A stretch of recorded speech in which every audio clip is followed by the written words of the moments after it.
Hello everyone, I welcome you all to YouTube channel English by Roshan. हम लोग पढ़ रहे हैं 101 ग्रामर के मोस्ट इंपॉर्टेंट कॉन्सेप्ट्स, ठीक है, जिसके अंदर हम लोग अभी पढ़ रहे हैं प्रोनाउन। प्रोनाउन की एक क्लास मैं आपको प्रोवाइड कर चुका हूं, जिसके अंदर मैंने कुछ कॉन्सेप्ट्स डिस्कस किए थे।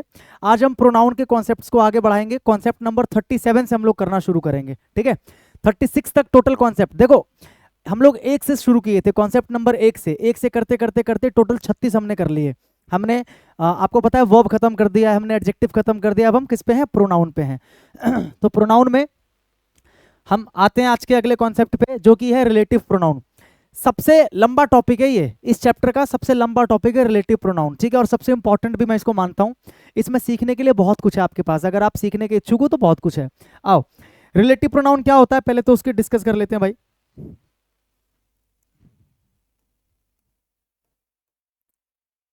देखो, रिलेटिव प्रोनाउन क्या करता है। रिलेटिव प्रोनाउन जो है ना, जैसा कि नाम से आपको क्लियर हो रहा है, ये क्या करता है? रिलेट करता है। किसको रिलेट करता है? इसका जो एंटीसीडेंट होता है। एंटीसीडेंट का मतलब क्या होता है?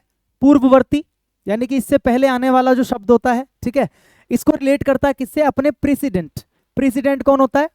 जो इसके बाद आता है। प्रेसिडेंट कौन होता है? जो इसके बाद आता है। यानी कि एंटीसीडेंट को प्रेसिडेंट से क्या करने वाला? रिलेट करने वाला, उनके बीच में संबंध बताने वाला जो प्रोनाउन होता है, उसको हम बोलते हैं रिलेटिव प्रोनाउन। क्या बोलते हैं? रिलेटिव प्रोनाउन, ठीक है। बहुत सारे रिलेटिव प्रोनाउन हमारे पास होते हैं, जैसे कि हु होता है, ठीक है, विच होता है, हुम होता है, दैट होता है, हुज होता है, व्हाट होता है, ठीक है, एटसेट्रा। ये कुछ मेन मैंने यहाँ पर रिलेटिव प्रोनाउंस लिख दिए हैं, जिनके ऊपर एग्जाम में क्वेश्चंस पूछे जाते हैं। क्योंकि हम लोग रिवाइज कर रहे हैं, तो हम लोग जो मोस्ट इंपॉर्टेंट चीजें वही रिवाइज करेंगे, ठीक है। जो चीजें मुझे ऐसा लगे कि ये उतनी इंपॉर्टेंट नहीं है, वो चीजें हम लोग इसके अंदर डिस्कस बिना मतलब नहीं करेंगे, लेकिन इंपॉर्टेंट चीजें सारी हम डिस्कस करेंगे। आ जाओ, सबसे पहले बात कर लेते हैं हु की। हु को हम कब और कहाँ यूज करते हैं, ध्यान से देख लो। It is use as a subject. सबसे पहली चीज ध्यान रखना, हु को हम सेंटेंस में अगर यूज करेंगे तो एज अ सब्जेक्ट यूज करेंगे, ठीक है। हु को हम एज अ सब्जेक्ट यूज करेंगे। किसके लिए यूज करेंगे? For human beings. दो चीजें याद रखनी है हु के बारे में, कि हु को हम सेंटेंस में यूज करते हैं ह्यूमन बींग्स के लिए। ह्यूमन बींग्स के लिए का क्या मतलब हुआ कि अगर यहां पर हु लगाना है आपको, तो इसका जो एंटीसीडेंट है, आपको एंटीसीडेंट को देखना होता है। एंटीसीडेंट क्या है वो डिसाइड करेगा कि रिलेटिव प्रोनाउन क्या आएगा। क्या बोला मैंने? एंटीसीडेंट को देखकर आप डिसाइड करोगे कि आपका रिलेटिव प्रोनाउन क्या आएगा। अगर एंटीसीडेंट एक ह्यूमन बींग है, अगर एंटीसीडेंट क्या है? एक ह्यूमन बीइंग है, तो ध्यान रखना मेरे भाई, यहां पर जो आएगा वो क्या आएगा? हु आएगा। क्या आएगा? हु आएगा, अगर आपको सब्जेक्ट बनाना है तो, ठीक है। एक किसी का जोड़ीदार होता है हुम, एक किसी का जोड़ीदार होता है हुम, ये भी रिलेटिव प्रोनाउन होता है, ठीक है। इसको हम यूज करते हैं as an object, as an object, ठीक है, एज एन ऑब्जेक्ट। और ये दोनों में क्या है? कॉमन है। मेरी बात समझे? अगर मैं बोलूं कि भाई एंटीसीडेंट जो है ना, यहां पर कोई इंसान है, यहां पर कोई क्या है? इंसान है। यहां पर मुझे एक रिलेटिव प्रोनाउन लगाना है, तो आप कहोगे सर अगर इंसान है तो सर इंसान के लिए हु भी लगता है, और इंसान के लिए सर हुम भी लगता है, दोनों लगते हैं। तो सर यहां पर क्या आना चाहिए? अगर आपको सब्जेक्ट चाहिए तो आप हु लगा दो, अगर आपको ऑब्जेक्ट चाहिए तो आप हुम लगा दो। अब आपके दिमाग में फिर से आएगा कि सर हमें कैसे पता चलेगा सब्जेक्ट चाहिए ऑब्जेक्ट चाहिए? उसका बिल्कुल आसान तरीका मैं आपको भी बता दूंगा, कभी जिंदगी में डाउट नहीं होगा। बस अभी आप क्या समझे? हु को हम लगाते हैं एज अ सब्जेक्ट, हुम को हम लगाते हैं एज एन ऑब्जेक्ट, और दोनों को हम लगाते हैं किसके लिए? ह्यूमन बींग्स के लिए। किसके लिए लगाते हैं? ह्यूमन बींग्स के लिए। एग्जाम्पल देखो, दिस इज द मैन, ये वो आदमी है। दिस इज द मैन, ये वो आदमी है। Who told me about you, जिसने मुझे तुम्हारे बारे में बताया। दिस इज द मैन, ये वही आदमी है जिसने मुझे बताया तुम्हारे बारे में। यानी कि जिस आदमी के बारे में मैं बात कर रहा हूं और जिसने मुझे तुम्हारे बारे में बताया, इन दोनों का आपस में कुछ रिलेशन है। आप कहोगे सर बिल्कुल है, दोनों एक ही है। और इनको रिलेट करने वाला कौन है? ये हु है, कि ये वही आदमी है जिसने तुम्हारे बारे में मुझे बताया, तुम्हारे बारे में मुझे बताया। यानी कि इन दोनों को क्या कर दिया? इसने रिलेट कर दिया। तो ये हो गया आपका रिलेटिव प्रोनाउन, ठीक है। अब आपको देखना कि इसका जो एंटीसीडेंट है वो क्या है। तो आप कहोगे सर एंटीसीडेंट जो है ना वो एक इंसान है। अब आप कहोगे सर इंसान के लिए तो सर हु भी लगाते हैं, इंसान के लिए सर हुम भी लगाते हैं। देखो, ह्यूमन बींग्स के लिए हु भी आता है और ह्यूमन बींग्स के लिए हुम भी आता है। तो सर आपने यहाँ पर हु क्यों लगाया? ठीक है, एक और एग्जाम्पल हुम का लिख के फिर समझाऊंगा दोनों को। ध्यान से देखो, जैसे यहां पर मैं लिख दूं, this is the girl whom you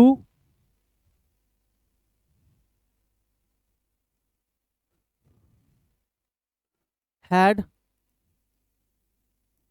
abused। ठीक है, बहुत ध्यान से देखना, अगर ध्यान से देख लोगे तो समझ में आ जाएगा, कोई बड़ी चीज इसके अंदर नहीं है। देखो भाई, दिस इज द गर्ल, ये वही लड़की है, whom you had abused, जिसको तुमने गाली दी थी। ये वही लड़की है, मतलब जिसकी मैं बात कर रहा हूं, उसी को तुमने गाली दी थी, यानी कि इन दोनों को रिलेट करने वाला कौन है, whom है। यानी कि एक जगह पर मैंने लगाया हु और एक जगह पर मैंने लगाया whom। ठीक है, क्यों लगाया? क्योंकि दोनों के अंदर जो एंटीसीडेंट है वो एक इंसान है, यहाँ पर भी क्या एक इंसान है। अब सवाल फिर से वही कि सर यहाँ पर हु क्यों, यहाँ पर whom क्यों। बहुत ध्यान से देखना, बहुत छोटा सा और अच्छा सा टॉपिक है, इसको आराम से समझने की कोशिश करना, आपको समझ में आ जाएगा। ठीक है, देखो भाई, यहां पर देखो, दिस इज, यहां पर जो वर्ब है, ये जो इज है, ये जो वर्ब है आपका, ये किसके लिए लगा है? ये आपका लगा है दिस के लिए। यहां पर जो इज है, ठीक है, किसके लिए लगा है? दिस के लिए लगा है, दिस इज। एक काम करता हूं, मैं इसको यहां लिख देता हूं। ठीक है, देखो यहां पर क्लियर आपको समझ में आएगा। This is the man who told me about you, who told me about you.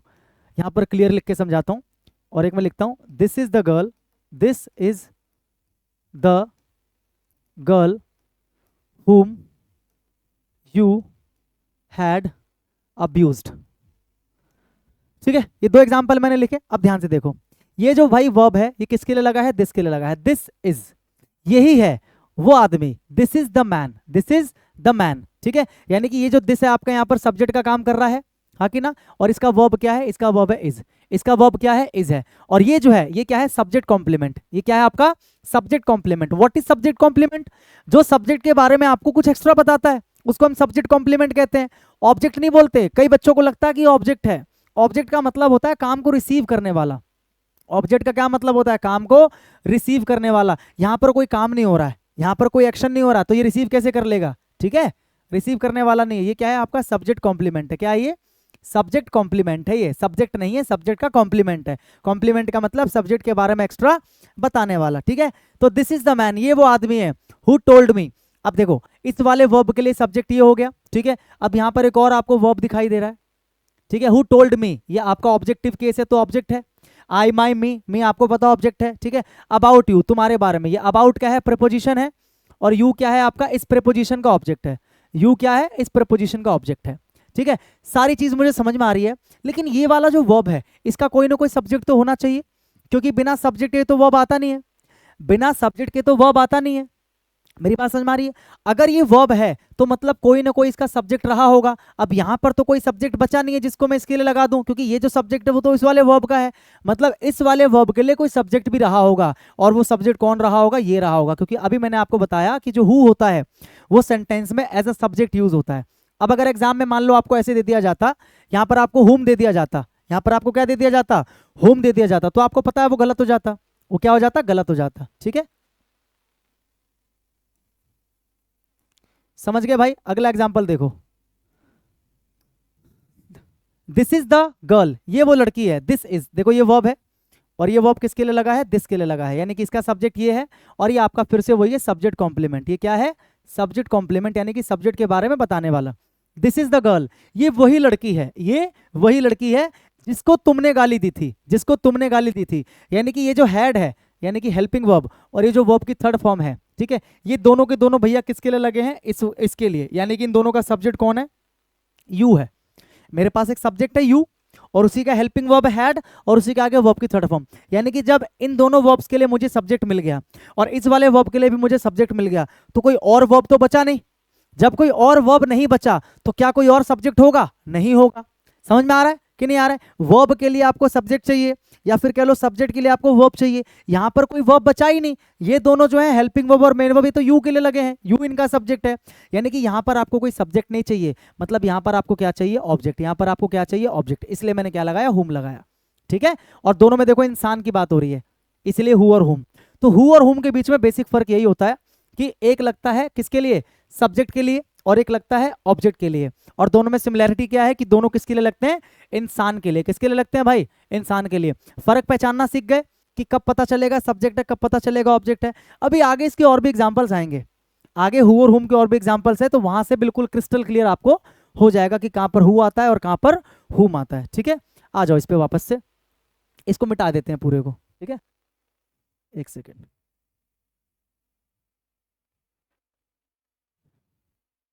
हमें इसको मिटाना है, इसको मिटा देते हैं।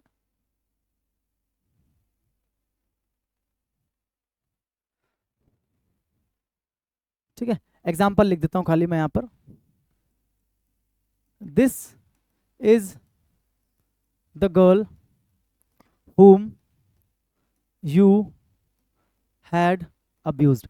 आपको who और whom के बीच में जो डिफरेंस है वो समझ में आ गया, और दोनों में सिमिलरिटी क्या है कि दोनों इंसान के लिए यूज होते हैं। ठीक है, दोनों रिलेटिव प्रोनाउन है। अब which की बात करते हैं। ठीक है, देखो who का सब्जेक्टिव केस अलग है who, और ऑब्जेक्टिव केस अलग है whom। बाकी जो which है, यानी कि बाकी इसके अलावा जितने भी रिलेटिव प्रोनाउन है वो अपने आप में सब्जेक्ट भी होते हैं और अपने आप में ऑब्जेक्ट भी होते हैं। जैसे which अपने आप में सब्जेक्ट भी है और अपने आप में ये ऑब्जेक्ट भी है, ये दोनों का ही काम करता है। यहाँ पर लिखा भी है it is used as a subject as well as an object. ये आपके सब्जेक्ट का भी काम करता है और ऑब्जेक्ट का भी। जैसे यहाँ पर अलग है ना, हु सब्जेक्ट है हुम ऑब्जेक्ट है, यहाँ पर दोनों केसेस में सेम है। ये किसके लिए लगता है? ये आपका लगता है एनिमल्स के लिए, नॉन लिविंग थिंग्स के लिए, या फिर पूरे क्लॉज के लिए। अब आप कहोगे सर क्लॉज क्या होता है? क्लॉज आपको पता होना चाहिए। क्लॉज का मतलब क्या होता है मेरे भाई? क्लॉज का मतलब होता है कि आपके पास एक शब्दों का समूह होगा, शब्दों का एक ग्रुप होगा, वर्ड्स का ग्रुप होगा, जिसके अंदर एक आपका सब्जेक्ट भी होगा और एक आपका वर्ब भी होगा। एक आपका सब्जेक्ट होगा, एक आपका वर्ब होगा, उसको हम बोलते हैं क्लॉज। अच्छा, इसकी एक और खास बात होती है कि क्लॉज की कोई परफेक्ट एक मीनिंग हो भी सकती है और क्लॉज की अपने आप में एक मीनिंग नहीं भी हो सकती है। मेरी बात को समझे। क्लॉज क्या है? जिसके अंदर एक सब्जेक्ट भी हो और एक वर्ब भी हो। क्या हो? एक सब्जेक्ट भी हो, एक वर्ब भी हो, और हो सकता है कि वो अपने आप में कंप्लीट मीनिंग आपको दे भी रहा हो, और कई बार ऐसा भी होता है कि मीनिंग ना भी दे रहा हो। यानी कि क्लॉज दोनों ही होते हैं, मीनिंग भी दे भी सकता है और नहीं भी दे सकता, लेकिन सब्जेक्ट और वर्ब का होना जरूरी है क्लॉज के अंदर। ठीक है, समझ गए बात को? अब ये क्लॉज को कैसे डिफाइन करता है, क्लॉज को कैसे रिलेट करता है, वो हम आगे पढ़ेंगे। अभी क्या ध्यान रखो कि विच जो लगाते हैं वो हम लगाते हैं एनिमल्स के लिए, नॉन लिविंग थिंग्स के लिए और क्लॉज के लिए। ठीक है, इंसान के लिए हु और हुम, जानवर के लिए, निर्जीव चीजों के लिए क्लॉज के लिए क्या लगाते हैं? विच लगाते हैं। एग्जाम्पल देख लो, आई वॉन्ट द फाइल, मतलब मुझे वो फाइल चाहिए विच सुरेश गेव यू, जो सुरेश ने तुम्हें दी, जो सुरेश ने तुम्हें दी। मुझे वो फाइल चाहिए जो सुरेश ने तुम्हें दी, जो सुरेश ने तुम्हें दी। अब एक बात बताओ मेरे भाई, इसका जो एंटीसीडेंट है वो एक वस्तु है। आपको एंटीसीडेंट को देखना होता है, मैंने आपको बताया। इसका जो एंटीसीडेंट है वो एक वस्तु है। अगर एंटीसीडेंट एक वस्तु है तो मैंने क्या बताया, वस्तु के लिए या जानवर के लिए या फिर किसी भी क्लॉज के लिए हम क्या लगाते हैं? हम लगाते हैं विच। क्या लगाते हैं? विच। तो इसलिए मैंने यहाँ पर क्या लगा दिया? विच लगा दिया। ठीक है, अब क्या आप मुझे ये बता सकते हो अपनी बुद्धि का इस्तेमाल करके कि यहाँ पर जो विच है सेंटेंस में, वो सब्जेक्ट का काम कर रहा है या ऑब्जेक्ट का काम कर रहा है? क्योंकि दोनों तरीके से काम कर सकता है, सब्जेक्ट का भी ऑब्जेक्ट का भी। ठीक है, तो आप मुझे बताओ, देखो ये वाला जो वर्ब है कैसे पहचान की जाती है? ये जो वर्ब है वॉन्ट, इसका सब्जेक्ट कहाँ? ये रहा आई। ठीक है, वॉन्ट किसके लिए लगा है? आई के लिए, यानी कि वॉन्ट का सब्जेक्ट क्लियर है। आई वॉन्ट द फाइल, ये आपका ऑब्जेक्ट हो गया, क्योंकि यहाँ पर एक काम हो रहा है और ये फाइल जो है काम को रिसीव कर रहा है, तो ये आपका ऑब्जेक्ट हो गया। आई वॉन्ट द फाइल, मुझे वो फाइल चाहिए विच सुरेश गेव यू। यहाँ पर एक और वर्ब है मेरे भाई, और ये वाला जो वर्ब है किसके लिए है? इस सुरेश के लिए, यानी कि इसका सब्जेक्ट सुरेश है। इस वाले वर्ब का सब्जेक्ट मुझे क्लियर मिला हुआ है और इस वाले वर्ब का भी सब्जेक्ट मुझे क्लियर मिला हुआ है, तो और कोई वर्ब तो बचा ही नहीं। तो जब और कोई वर्ब नहीं बचा तो मतलब और कोई सब्जेक्ट भी नहीं होना चाहिए, मतलब यहाँ पर जो विच है क्या है? ये ऑब्जेक्ट है। मीनिंग वाइज भी देख सकते हो ना कि मुझे वो फाइल चाहिए जो सुरेश ने तुम्हें दी थी, तो सुरेश ने तुम्हें दी थी, क्या दी थी? जो। तो वो जो है वो काम करने वाला नहीं बल्कि काम को रिसीव करने वाला है। पढ़ के भी पता लगाया जा सकता है, या फिर जो तरीका मैंने बताया वैसे भी पता लगाया जा सकता है। आई होप आपको ये वाली चीज समझ में आई कि हु कब लगाते हैं, हुम कब लगाते हैं, विच कब लगाते हैं। ठीक है, ये भी समझा दिया। अब बात करते हैं दैट की। हम दैट कब लगाते हैं? It is used as a subject as well as an object. ये भी विच की तरह ही है कि ये भी सब्जेक्ट का भी काम कर सकता है और ऑब्जेक्ट का भी काम कर सकता है। अब सवाल ये आता है, जैसे हु, जैसे हु और हुम, ध्यान से देखना, हु और हुम ये दोनों किसके लिए लगते हैं? ह्यूमन बींग्स के लिए। किसके लिए लगते हैं? ह्यूमन बींग्स के लिए। जैसे मैं बोलूँ विच, विच किसके लिए लगता है? विच लगता है आपका नॉन लिविंग थिंग्स के लिए। ठीक है, नॉन लिविंग हो गया। या फिर किसके लिए लगता है? आपका एनिमल के लिए लगता है। या फिर किसके लिए लगता है? क्लॉज के लिए। किसके लिए लगता है? एक किसी क्लॉज के लिए। तो ऐसी अगर मैं आपसे बोलूं कि भाई दैट किसके लिए लगेगा? दैट किसके लिए लगेगा? क्योंकि बाकी चीजों के लिए तो ये हो गया, तो क्या बचा जिसके लिए दैट लगाओगे? दैट जो है ना, ये ह्यूमन के लिए भी लगता है। ठीक है, ये नॉन लिविंग के लिए भी लगता है, ये एनिमल के लिए भी लगता है, इस सब के लिए लगता है भाई, ध्यान रखना। क्लॉज के लिए नहीं लगता। ठीक है, समझ में आ गया? हु और हुम कहां पर लगता है पता लग गया, विच कहां पर लगता है पता लग गया, और दैट कहां पर लगता है। यानी कि दैट जो है ना, इन सब के साथ लग सकता है, क्लॉज को छोड़ के बाकी सब के साथ दैट लग सकता है।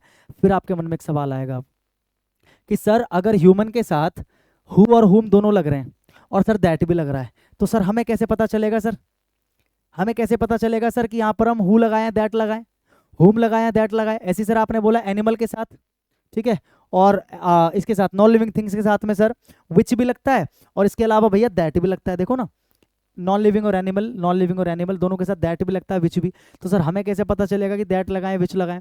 तो इसके पीछे भी एक सिंपल सा फंडा है, दैट केवल आपको तब लगाना होता है जब आपको क्या करना होता है, एम्फेसाइज करना होता है। इस बात को याद रखना, ठीक है। दैट केवल आपको तब लगाना होता है जब आपको क्या करना होता है, एम्फेसाइज करना होता है।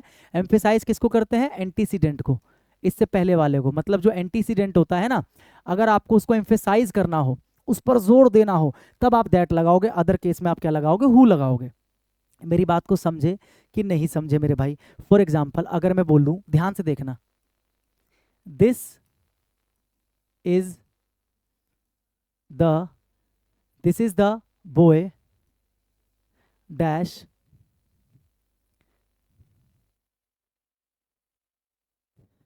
दैट टोल्ड दैट, ये क्या हुई गवा,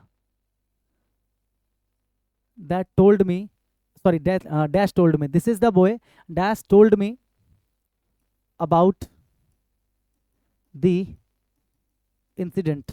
ठीक है भाई, एक हमने लिखा और दूसरा हम लिखते हैं, this is the same boy, this is the same boy dash told me about the incident. ठीक है, हम आपसे पूछते हैं कि यहाँ पर आपको ना क्या भरना है, यहाँ पर आपको भरना है रिलेटिव प्रोनाउन। क्या भरना है आपको? Relative pronoun. तो जैसे ही आपने देखा यहाँ पर रिलेटिव प्रोनाउन भरना है, तो सबसे पहले आपने एंटीसीडेंट को देखा, तो आपने देखा कि जो एंटीसीडेंट है ना वो एक ह्यूमन है। वो क्या है? एक ह्यूमन है, ह्यूमन बीइंग है। ऐसे यहाँ पर जो एंटीसीडेंट है वो भी क्या है? ह्यूमन बीइंग है। अब आपके दिमाग में ये चलेगा कि सर ह्यूमन बीइंग के लिए, सर ह्यूमन बीइंग के लिए हु भी आता है, हुम भी आता है, और सर अभी आपने बताया दैट भी आता है। ठीक है, हु भी आता है, हुम भी आता है, दैट भी आता है। हु और हुम का तो आपको पता है एक सब्जेक्ट है एक ऑब्जेक्ट है, तो पहले आप ये क्लियर कर सकते हो यहाँ पर कि सब्जेक्ट चाहिए ऑब्जेक्ट चाहिए। कैसे पता करोगे? देखो, ये जो इज है, ये जो वर्ब है, ये दिस के लिए लगा है, यानी कि इस वर्ब का सब्जेक्ट मिल गया आपको, और ये आपको पता है सब्जेक्ट कॉम्प्लीमेंट अभी मैंने बताया था। ठीक है, अब यहाँ पर एक वर्ब है टोल्ड, वर्ब है, और ये मी क्या है? ऑब्जेक्ट है। टोल्ड मी ऑब्जेक्ट है, अबाउट द इंसिडेंट ये आपका प्रेपोजिशन है, और ये आपका प्रेपोजिशन का ऑब्जेक्ट है। यानी कि अगर यहाँ पर एक एक्स्ट्रा आपके पास वर्ब है, तो मतलब आपको पता है कि आपको इससे पहले क्या चाहिए? एक सब्जेक्ट चाहिए। तो ये कंफर्म हो गया कि यहाँ पर हुम तो नहीं आ सकता। कंफर्म हो गया कि हुम तो नहीं आ सकता, यानी कि यहाँ पर या तो हु आएगा या दैट आएगा। अब आपको हु और दैट के बीच में मैंने फर्क बता दिया। अगर नॉर्मल बात कर रहे हो तो आप क्या लगाओगे? हु लगाओगे, और अगर आप एम्फेसाइज कर दोगे तो एम्फेसाइज करने के लिए आप क्या लगा दोगे? आप दैट लगा दोगे। अब एक बात बताओ, यहाँ पर मैंने सिंपली बोला कि ये वो लड़का है, ये वो लड़का है, ये वो लड़का है जिसने मुझे इस घटना के बारे में बताया, ये वो लड़का है जिसने मुझे उस घटना के बारे में बताया। और यहाँ पर मैंने क्या बोला? This is the same boy. भाई ये वही लड़का है, सेम बॉय का मतलब ये वही लड़का है। देखो यहाँ पर क्या है? ये वो लड़का है भाई, ऐसा है ना, ये वो लड़का है जिसने मुझे घटना के बारे में बताया, ये वही लड़का है। द सेम जैसे आप लगाते हो तो द सेम का मतलब क्या हो जाता है? वही। द सेम का मतलब क्या हो जाता है? वही। तो जैसे ही आप बोलते हो ना ये वही लड़का है, तो कहीं ना कहीं आप क्या कर रहे हो? अपने एंटीसीडेंट को क्या कर रहे हो? एम्फेसाइज करके बोल रहे हो कि यार ये वही है, ये वही है। तो यहाँ पर आप एम्फेसाइज कर रहे हो एंटीसीडेंट को, लेकिन यहाँ पर तो नहीं कर रहे हो। तो जब आप एम्फेसाइज नहीं कर रहे हो तो वहां पर आप क्या लगा दोगे? सिंपली हु लगा दोगे, क्योंकि आपको सब्जेक्ट चाहिए। और जहां पर आप एम्फेसाइज कर रहे हो वहां पर आप क्या लगा दोगे? सिंपली दैट लगा दोगे। क्या लगा दोगे? दैट लगा दोगे। क्या आपको मेरी ये बात समझ में आई? ठीक है, अब आपके मन में एक और सवाल आएगा कि सर क्या कुछ ऐसे हिंट्स नहीं हो सकते जिनको देखकर हमें पता लग जाए कि एम्फेसाइज किया जा रहा है? कि सर क्या ऐसे कुछ हिंट्स हो सकते हैं जिनको देखकर हमें पता लग जाए कि भाई एंटीसीडेंट को एम्फेसाइज किया जा रहा है? तो मेरा नाम है रोशन और मेरे पास सारी समस्याओं का समाधान है मेरे भाई। आपके काम को आसान करना ही मेरा काम है। बिल्कुल ऐसे हिंट्स हैं जिसको पढ़ के आपको पता लग जाएगा कि यार इसको क्या किया जा रहा है? एम्फेसाइज किया जा रहा है। और जैसे एम्फेसाइज करने की बात आ जाएगी दैट आ जाएगा। पहले उनको देख लेते हैं कि वो हिंट्स कौन से हैं। ठीक है, ताकि आपका काम क्या हो जाए? आसान हो जाए। आ जाओ, इसको देख लो। कॉन्सेप्ट नंबर वैसे 39 है, ध्यान से देख लो। रिलेटिव प्रोनाउन दैट आता है, इज यूज्ड आफ्टर इन सब के साथ, यहां से लेकर यहां तक। देखो ध्यान से, यहां तक देखो, ये हिंट्स हैं। अगर ये चीजें आपको एंटीसीडेंट में दिख जाए, अगर ये चीजें आपको एंटीसीडेंट में दिख जाए तो आप समझ जाना कि क्या किया जा रहा है, एम्फेसाइज किया जा रहा है। क्या क्या दिख जाए? एक आपको दिख जाए everything, nothing, the only, any, या फिर ऑल, एवरीवन, नॉट। अच्छा, ऑल के साथ में स्टार मार्क लगाओगे क्योंकि उसका एक और रूल है, ठीक है। नॉट या नन या नो या नोबडी या मच, लिटिल, द सेम, अभी द सेम का एग्जांपल मैंने आपको दिया है ना, द फ्यू या फिर the little, and a superlative degree of adjective. Adjective का जो सुपरलेटिव डिग्री होता है, जैसे kind, kinder, kindest, tough, tougher, toughest, है ना, ये आपके हिंट्स हैं कि अगर रिलेटिव प्रोनाउन के पहले ये आपको दिख जाएं इनमें से कोई भी, तो आप समझ जाना कि वहां पर एंटीसीडेंट को क्या किया जा रहा है, एम्फेसाइज किया जा रहा है। और अगर एम्फेसाइज किया जा रहा है, इसका मतलब है मेरे भाई सिंपल सी बात है कि वहां पर ना तो हु आएगा, वहां पर ना तो विच आएगा, वहां पर हमेशा दैट आएगा। चाहे आप इंसान की बात करो, चाहे जानवर की बात करो, चाहे नॉन लिविंग थिंग्स की बात करो। क्या आप ये बात समझ गए? एग्जाम्पल के थ्रू समझने की कोशिश करते हैं। यहाँ पर Anand is the kindest man, the kindest man, ये क्या है भैया? सुपरलेटिव डिग्री है। Kindest, kind, kinder, kindest. तो अगर यहाँ पर सुपरलेटिव आ गया और यहाँ पर ब्लैंक दे दिया जाए कि बताओ यहाँ पर क्या आएगा, यहाँ पर हु आएगा, या यहाँ पर विच आएगा, या यहाँ पर दैट आएगा, यहाँ पर हुम आएगा, क्या आना चाहिए यहाँ पर? मैं आपको ऑप्शन देता हूँ, ठीक है। ध्यान से देखो, सबसे पहले तो एंटीसीडेंट को आपने देखा कि भैया एंटीसीडेंट क्या है? एक इंसान है। तो अगर इंसान है तो विच की कहानी खत्म हो जाती है, क्योंकि विच जो होता है ना वो जानवर के साथ या थिंग्स के साथ आता है, ठीक है। तो यहाँ पर विच की कहानी खत्म हो गई। अब बात करते हैं कि यहाँ पर हु, दैट या हुम। अब इन दोनों में से भी एक को खत्म कर सकते हैं क्योंकि ये सब्जेक्ट है, ये ऑब्जेक्ट है। तो पता कर लो यहाँ पर क्या चाहिए। देखो, हैव एवर नोन, यानी कि हैव और वर्ब, ये दोनों के दोनों किसके लिए लगे हैं? आई के लिए। यानी कि इन दोनों वर्ब का सब्जेक्ट कौन है? आई है। यानी कि इनका सब्जेक्ट मुझे मिल गया। और आपको पता है आनंद सब्जेक्ट है और उसका वर्ब ये है। और द काइंडेस्ट मैन, ये क्या है? आपका सब्जेक्ट कॉम्प्लीमेंट है, क्योंकि आनंद के बारे में आपको विशेषता बता रहा है। यानी कि इस वर्ब का ये सब्जेक्ट है। मेरे पास कितने वर्ब हैं? मेरे पास एक वर्ब ये है जिसका सब्जेक्ट मुझे मिल गया आई, और मेरे पास एक वर्ब है जिसका सब्जेक्ट मुझे मिल गया आनंद। क्या कोई दूसरा वर्ब है जो खाली पड़ा है? नहीं पड़ा। तो जब कोई दूसरा खाली वर्ब नहीं पड़ा है तो कोई दूसरा सब्जेक्ट भी नहीं चाहिए। अगर यहाँ पर सब्जेक्ट नहीं चाहिए तो क्या हुम आएगा? आप कहोगे सर नहीं आएगा। अब आपके पास दो ऑप्शन बचे, एक आपके पास हु बचा, एक आपके पास दैट बचा। तोड़ तोड़ के मैं इसलिए पढ़ा रहा हूँ ताकि आपके दिमाग में ये बातें घुसें, आपको समझ में आए कि मैं क्या समझा रहा हूँ। और अगर आपको समझ में आता है, मैं बहुत दुखी हूँ यार आप लोगों से कि आप लोग ना क्या करते हो ना कमेंट करते हो, ना आप वीडियो को लाइक करते हो, ठीक है, और ना ही आप शेयर करते हो। फिर मेरा क्यों क्या है ना, मेरे को मोटिवेशन नहीं आता। मेरे को ऐसा लगता है कि यार भाड़ में जाओ, जहाँ से पढ़ रहा हूँ वहाँ से पढ़ लो। मैं क्यों बिना मतलब ऑफिस से आऊँ थका आ रहा, फिर मैं आप लोगों के लिए कंटेंट रेडी करूँ, फिर मैं यूट्यूब की क्लास रिकॉर्ड करूँ, फिर मेरे एप्लीकेशन पे मेरी क्लासेस होती है, मेरा मन सा नहीं कर पाता फिर। इसलिए क्या करो ना, अगर आपको लग रहा है कि हाँ समझ में आ रहा है तो लाइक करने में कुछ नहीं जाता, कमेंट करने में कुछ नहीं जाता, और शेयर करने में भी कुछ नहीं जाता। समझ में आ रहा है? इससे क्या होगा, अच्छा कंटेंट लोगों तक पहुंचेगा, और भी लोग अच्छा पढ़ा रहे हैं, मैं भी अच्छा पढ़ा रहा हूँ, तो मेरे कंटेंट को भी आगे बढ़ने दिया जाए। दो चीजें एलिमिनेट हो गई, अब बचा हु और दैट। अब आपको देखना है कि क्या एम्फेसाइज किया जा रहा है, नहीं किया जा रहा। अगर एम्फेसाइज किया जाएगा तो दैट, नहीं किया जाएगा तो हु। तो जैसे ही आपने देखा ये सुपरलेटिव डिग्री, आप समझ गए कि एम्फेसाइज किया जा रहा है, तो एम्फेसाइज वाले केस में हु नहीं आता, क्या आता है? दैट आता है। आसान था, इस तरीके से एलिमिनेट करके कर सकते हो। आगे बढ़िए। He has told me everything, जैसे ही आपने देखा एवरीथिंग, देखो इधर है ना एवरीथिंग, तो आप समझ जाओगे कि यहाँ पर क्या आएगा? दैट आएगा, ठीक है। दिस इज द ओनली, देखो द ओनली, जैसे ही आपको दिख गया द ओनली, किधर है भाई? किधर है द ओनली? ये रहा the only. This is the only pen that I have, जो मेरे पास है, तो दैट आ जाएगा। ना हु आएगा ना विच आएगा, कहानी खत्म। शी इज द सेम, जैसे ही आपने देखा द सेम, ठीक है, इस पे ये लगाओ स्टार, इस पे भी लगाओ स्टार। क्यों लगाएगा? अभी आगे बढ़ाऊंगा मैं। She is the same girl, ये वही लड़के। तो जैसे ही आपने देखा द सेम, कहाँ गया भाई द सेम? ये रहा। तो आप समझ गए कि वहां पर ना हु आएगा ना विच आएगा, क्या आएगा? दैट आएगा। तो यहाँ पर हु नहीं आना चाहिए, यहाँ पर क्या आना चाहिए? दैट। क्या आना चाहिए? दैट। ये गड़बड़ था यहाँ पे। This is the same dog, अब देखो यहाँ पर भी क्या है? The same. तो ना हु आएगा ना विच आएगा, ना हु आएगा ना विच आएगा, यहाँ पर क्या आएगा? दैट आएगा। चाहे हम इंसान की बात करें चाहे हम जानवर की बात करें, दैट आएगा अगर द सेम आ गया। अब मैंने स्टार मार्क क्यों किया है इसको, ठीक है, मैंने स्टार मार्क क्यों किया, उसके पीछे रीजन है। देखो मैं स्लाइड चेंज कर करके पढ़ा रहा हूँ, जो चीज़ें कनेक्टेड है उनको मैं पढ़ा रहा हूँ। देखो करने का रीजन क्या, अभी मैं इस पे वापस आऊंगा, ठीक है। ये स्लाइड नंबर क्या है? 9 है। मैं 9 पे वापस आऊंगा। देखो स्टार मार्क क्यों किया। अगर कभी भी सेंटेंस में आपको दिख जाए, देखो that is used after the same plus noun, the same के साथ अगर आपको नाउन दिख जाए, द सेम के साथ अगर आपको नाउन दिख जाए, और आगे अगर वर्ब क्या हो, सेंटेंस में क्लियर हो। क्या बोला मैंने? अगर आपको द सेम दिखाई दे, द सेम के साथ आपको एक नाउन दिखाई दे, और सेंटेंस में आगे एक क्या हो, क्लियर वर्ब हो, एक क्या हो, क्लियर वर्ब हो, ठीक है। एक सिचुएशन ये होता है। और दूसरा क्या होता है कि द सेम हो, द सेम के बाद में एक नाउन हो, यहाँ तक सेम होता है लेकिन आगे क्लियर वर्ब नहीं होता, क्लियर वर्ब नहीं होता, क्लियर वर्ब नहीं होता। यहाँ पर क्लियर वर्ब होता है, यहाँ पर क्लियर वर्ब नहीं होता।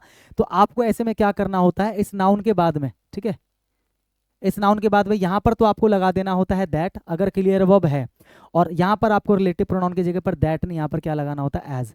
बहुत इंपॉर्टेंट चीज़ है, बहुत ज़्यादा इंपॉर्टेंट। ये मेरे सीजल 2020 के मेंस के एग्जाम में ये वाला कॉन्सेप्ट पूछा गया था। अगर द सेम हो तो बच्चे रट्टा लगा लेते, दैट लगाओ दैट लगाओ। द सेम हो लेकिन आगे क्लियर वर्ब हो तो ही आप क्या लगाना, रिलेटिव प्रोनाउन दैट लगाना। अगर क्लियर वर्ब ना हो तो आप वहां पर रिलेटिव प्रोनाउन दैट नहीं बल्कि क्या लगाना, एज लगाना, ठीक है। तो देखो यहाँ पर example, this is the same man, देखो द सेम के बाद एक नाउन है और आगे सेंटेंस में क्लियर एक वर्ब है, तो यहाँ पर क्या आ जाएगा, दैट आ जाएगा। अगर क्लियर वर्ब है तो क्या आ जाएगा, दैट आ जाएगा। This is the same pen, देखो द सेम के बाद नाउन है, यहाँ तक तो सेम है, the same noun, the same noun, ठीक है। लेकिन यहाँ पर देखो आगे कहीं पर भी क्लियर वर्ब नहीं है। क्या यहाँ पर कोई वर्ब है, माइन एक वर्ब है क्या, माइन एक प्रोनाउन है, माइन क्या है, एक प्रोनाउन है, क्लियर वर्ब नहीं है यहाँ पर। तो अगर क्लियर वर्ब नहीं है तो वहां पर दैट नहीं आएगा, वहां पर क्या आएगा, एज आएगा। अब आप समझ गए स्टार मार्क करने के पीछे रीजन क्या था, क्योंकि द सेम वाला कॉन्सेप्ट है। देखो द सेम के साथ नाउन, द सेम के साथ नाउन, दोनों में क्लियर वर्ब है, होस्टिंग एक वर्ब है और बाग्ड एक वर्ब है। तो जब दोनों में क्लियर वर्ब है इसलिए दोनों में क्या आ जाएगा, दैट आ जाएगा, दोनों में क्या आ जाएगा, दैट आ जाएगा। आप समझ गए, अब तो गलती नहीं करोगे। ये कॉन्सेप्ट डायरेक्ट आपके एग्जाम में पूछे जाएंगे। डायरेक्ट का मतलब डायरेक्ट, डायरेक्ट यहाँ से क्वेश्चन उठा के देगा आपको, वो आपको दैट की जगह पर एज लगा देगा यहाँ, या फिर एज की जगह पर दैट लगा देगा, या दैट की जगह पर हु विच लगा देगा। तो आप समझ गए। अब यहाँ हम कहाँ पे पहुंचे थे, यहाँ हम पहुंचे थे यहाँ से, दैट वाले कॉन्सेप्ट से हम लोग यहाँ पे पहुंचे थे। हम लोग दैट को पढ़ रहे थे, इसको पढ़ रहे थे हम लोग ये पढ़ रहे थे कि दैट कब लगाते हैं, जब हम क्या करते हैं, एंटीसीडेंट को एम्फेसाइज करते हैं। फिर मैंने आपको बताया कि एम्फेसाइज करने के लिए कौन कौन से हिंट्स होते हैं, तो हिंट्स बता दिए मैंने आपको वहां पर जाके कि कौन कौन से हिंट्स होते हैं। ये चीज़ आप समझ गए, आप हु समझ गए, है ना, आप हुम समझ गए, आप विच समझ गए और आप दैट समझ गए, ठीक है। आगे बढ़े, बढ़ो आगे। दैट के बारे में एक और रूल है, ध्यान से देखो, नोट में है, that is not used in the relative clause. That को आप रिलेटिव क्लॉज में यूज नहीं करोगे रिलेटिव प्रोनाउन की तरह, सेपरेटेड बाय अ कॉमा। अगर वो क्लॉज एक कॉमा से सेपरेट हो, इंस्टेड हु विच या हुम इज यूज, बल्कि उसकी जगह पर या तो हु लगाओगे या विच लगाओगे या हुम, मतलब जिसकी भी रिक्वायरमेंट होगी, बस दैट नहीं लगाना। अगर मैं शॉर्ट में इसको आपको समझाऊं तो क्या मतलब है, अगर मान लो एक कंप्लीट सेंटेंस बन रहा है दो क्लॉज को यूज करके, मैंने आपको बता दिया पहले ही कि व्हाट इज क्लॉज। क्लॉज में एक सब्जेक्ट होता है, एक वर्ब होता है, और हो सकता है कि उसकी अपने आप में कंप्लीट मीनिंग हो, और हो सकता है कि उसकी कंप्लीट मीनिंग अपने आप में ना भी हो। क्लॉज दोनों ही तरीके के होते हैं, बस सब्जेक्ट और वर्ब होता है उनके अंदर, क्लॉज के अंदर, ठीक है। तो अगर दो क्लॉज की मदद से एक पूरा सेंटेंस बन रहा है और वो दोनों क्लॉज कॉमा से सेपरेटेड हैं, कॉमा से क्या है, सेपरेटेड हैं, तो वहां पर कभी भी रिलेटिव प्रोनाउन दैट नहीं आएगा, कभी भी नहीं आएगा वहां पर दैट। वहां पर रिक्वायरमेंट के हिसाब से या तो आप हु लगाओ या हुम लगाओ या फिर क्या लगाओ, विच लगाओ, हु हुम या विच, दैट नहीं लगाना। एग्जाम्पल से समझते हैं, ही इज अ फेमस पोएट। देखो मेरी बात को ध्यान से देखना, ही एक सब्जेक्ट है, इज एक वर्ब है, हाँ कि ना, इज एक वर्ब है, और ये जो अ फेमस पोएट है ये क्या है, इसको हम बोलते हैं सब्जेक्ट कॉम्प्लीमेंट, क्योंकि सब्जेक्ट के बारे में कुछ एक्स्ट्रा बता रहा है आपको, सब्जेक्ट के बारे में आपको कुछ एक्स्ट्रा बात बता रहा है जिससे कंप्लीट हो रही है मीनिंग कि वो क्या है, एक फेमस पोएट है। ऑब्जेक्ट नहीं है ये, सब्जेक्ट कॉम्प्लीमेंट है, यानी कि सब्जेक्ट के बारे में आपको कुछ कॉम्प्लीमेंट कर रहा है, उसके बारे में कुछ पूरा कर रहा है, उसकी मीनिंग दे रहा है कंप्लीट, है ना। तो ये सब्जेक्ट ही आपका वर्ब है। तो मैंने क्या बताया, व्हाट इज क्लॉज, क्लॉज के अंदर एक सब्जेक्ट होता है, एक वर्ब होता है, तो इसके अंदर सब्जेक्ट भी है, वर्ब भी है, ठीक है। अब आप कहोगे सर ये तो अपने आप में एक सेंटेंस है, अगर मेरे भाई यहाँ पर ये खत्म हो जाता ना इस तरीके से, सीधा ये नहीं होता, अगर मैं सीधा बोलता ही इज अ फेमस पोएट, तो अब ये क्लॉज नहीं होता, अब ये पूरा सेंटेंस बन जाता। क्या बन जाता, पूरा सेंटेंस बन जाता। लेकिन क्योंकि इसके आगे भी कंटिन्यू किया हुआ है और उसका संबंध उससे है, देखो ना, ही इज अ फेमस पोएट, वो एक फेमस पोएट है जो उस घर में रहता है, यानी कि इसका संबंध भी तो इससे है, तो ये अपने आप में सेंटेंस नहीं है, ये क्लॉज है। यहाँ पर सब्जेक्ट भी है, वर्ब भी है, और अपनी एक मीनिंग भी दे रहा है, माना मैंने, लेकिन ये सेंटेंस नहीं, ये क्लॉज है। सेंटेंस कब होता है, जब यहीं पर खत्म हो जाता है, लेकिन कहीं ना कहीं किसी और पे डिपेंड कर रहा है ये, या फिर कह सकते हो कोई दूसरा इस पे डिपेंड कर रहा है, तो इसलिए क्या है, ये क्लॉज है। क्लॉज की रिक्वायरमेंट होती है कि वो खत्म नहीं होगा, एक दूसरा क्लॉज भी दिया जाएगा जो उस पर डिपेंड करेगा, या फिर ये उस पर डिपेंड करेगा, ठीक है ना, उसी को क्लॉज कहा जाता है। तो ये क्लॉज है, और अपनी एक इसकी मीनिंग आ रही है, क्योंकि क्लॉज की मीनिंग अपनी आ भी सकती है और नहीं भी आ सकती है। इसको पढ़ो, दैट लिव्स, जो रहता है, दैट लिव्स, जो रहता है, इन दैट हाउस, जो रहता है उस घर में। तो कौन रहता है उस घर में? अगर आप इसको ना पढ़ो, केवल इसको पढ़ो, that lives in that house, जो रहता है उस घर में, तो आपको पता है ये जो वर्ब है, इस वर्ब का सब्जेक्ट ही दैट यूज किया गया है, क्योंकि और कोई सब्जेक्ट तो है नहीं इस वाले क्लॉज में, ये वर्ब है, तो वर्ब से पहले सब्जेक्ट होता है, यानी कि ये सब्जेक्ट है, यानी कि सब्जेक्ट और वर्ब दोनों चीजें यहां पर भी मिल गई आपको। इसमें भी सब्जेक्ट और वर्ब था, इसमें भी सब्जेक्ट और वर्ब है, तो मतलब ये भी क्या है? क्लॉज है। अगर सब्जेक्ट और वर्ब आ गया तो मतलब ये क्लॉज है। क्लॉज क्यों है? और देखो, ये भी एक क्लॉज था, ये भी क्लॉज है, इसकी अपने आप में एक मीनिंग है, he is a famous poet, अपनी कंप्लीट मीनिंग है, लेकिन इसकी अपने आप में कोई मीनिंग नहीं है, क्योंकि ये जो है ना इस वाले क्लॉज पे डिपेंड कर रहा है। समझ में आया? इसीलिए दोनों के दोनों क्या है? क्लॉज है। दोनों के दोनों क्या है? क्लॉज है। इसकी अपने आप में कोई इंडिपेंडेंट मीनिंग नहीं है, ये इसके ऊपर क्या है? डिपेंडेंट है, इसके ऊपर क्या है? डिपेंडेंट है। तो ये दो क्लॉज आपको दिख गए, क्लॉज आपको पता लग गया क्या होता है, दो क्लॉज आपको दिख गए, दोनों क्लॉज कॉमा से सेपरेट है, कॉमा से क्या है? सेपरेट है। तो जब दो क्लॉज कॉमा से सेपरेट होते हैं तो वहां पर कभी भी, आंख बंद करके याद रखना, कभी भी वहां पर दैट नहीं आता, रिलेटिव प्रोनाउन के रूप में कभी भी दैट नहीं आता। वो एक फेमस पोएट है जो रहता है उस घर में, तो जो मतलब रिलेटिव प्रोनाउन। तो देखो यहाँ पर एंटीसीडेंट में क्या है? एक इंसान है, पोएट, तो इंसान के लिए हम हु भी लगाते हैं, हुम भी लगाते हैं। अब आपको देखना है कि सब्जेक्ट आएगा, ऑब्जेक्ट आएगा, तो आपको अच्छे से पता है कि ये वर्ब है, वर्ब से पहले सब्जेक्ट आएगा, तो यहाँ पर क्या आ जाएगा? हु आ जाएगा। समझ में आया? तो इनकरेक्ट क्यों था ये? देखो इनकरेक्ट क्यों था, क्योंकि यहाँ पर दैट लगा था, दैट नहीं लगेगा, क्या लगेगा? हु लगेगा। उसी को मैंने ठीक कर दिया कि he is a famous poet who lives in that house. I have bought a dog, मैंने एक कुत्ता खरीदा है। ये देखो सब्जेक्ट भी है, वर्ब भी है, मतलब ये अपने आप में क्लॉज है। अगर यहीं पर खत्म हो जाता तो ये सेंटेंस भी बन जाता, क्योंकि पूरी मीनिंग दे रहा है ये, मैंने कुत्ता खरीदा है, आई हैव बॉट अ डॉग। लेकिन क्योंकि इसके आगे एक और क्लॉज है और वो दोनों आपस में संबंधित है, इसलिए ये भी एक क्लॉज ही है, सेंटेंस नहीं है। आई हैव बॉट अ डॉग, इसकी अपनी एक मीनिंग है, दैट इज ब्लैक, जो काला है। तो क्या काला है? अगर आप इसको नहीं पढ़ोगे, केवल इसको पढ़ोगे, दैट इज ब्लैक, जो काला है, तो इसकी अपने आप में कोई इंडिपेंडेंट मीनिंग नहीं है। ये भी क्लॉज है, क्योंकि सब्जेक्ट है, ये वर्ब है, ये भी क्लॉज है, ये भी क्लॉज है, इसकी मीनिंग है, इसकी मीनिंग नहीं है। क्लॉज दो तरीके के होते हैं, मैंने आपको बता दिया। और दोनों क्लॉज आपस में रिलेटेड भी हैं, रिलेटेड होना जरूरी है ना, क्योंकि दोनों का आपस में संबंध है कि काला कौन है? वही कुत्ता तो है। तो जब दो क्लॉज हो, दोनों एक दूसरे से रिलेटेड हो और कॉमा से सेपरेट हो, तो वहां पर कभी भी दैट नहीं आता, यहाँ पर क्या आ जाएगा? विच आ जाएगा, क्योंकि जानवर के लिए क्या लगाते हैं? विच लगाते हैं। और विच जो होता है वो आपका सब्जेक्ट भी होता है और वही आपका ऑब्जेक्ट भी होता है। समझ गए बात को? हाँ कि ना? इनकरेक्ट क्यों था? क्योंकि दैट आ रहा था। आई have bought a dog which is black, सही कर दिया मैंने। आई हैव अ सन, मेरा एक बेटा है, that I love very much, जिसको मैं बहुत प्यार करता हूँ। I have a son that I love very much, जिसको मैं बहुत प्यार करता हूँ। एक बात बताओ, ये एक क्लॉज है, ये भी एक क्लॉज है, कॉमा से सेपरेट है, तो यहाँ पर दैट तो नहीं आएगा। अब मेरा सवाल है कि यहाँ पर क्या आएगा? तो यहाँ पर एंटीसीडेंट क्या है? एक इंसान है, इंसान के लिए हु भी आता है, इंसान के लिए हुम भी आता है, हु भी आता है, हुम भी आता है। आपको क्या चाहिए? देखो यहाँ पर जो वर्ब है लव, इसका सब्जेक्ट ऑलरेडी मुझे पता है कि आई है, क्या आगे कोई और वर्ब है? नहीं है। इस वाले वर्ब का सब्जेक्ट मुझे मिल गया, आगे कोई और वर्ब है ही नहीं, तो मतलब मुझे सब्जेक्ट भी नहीं चाहिए, मुझे यहाँ पर ऑब्जेक्ट चाहिए। तो ऑब्जेक्ट क्या होता है? हुम। ऑब्जेक्ट क्या होता है? हुम।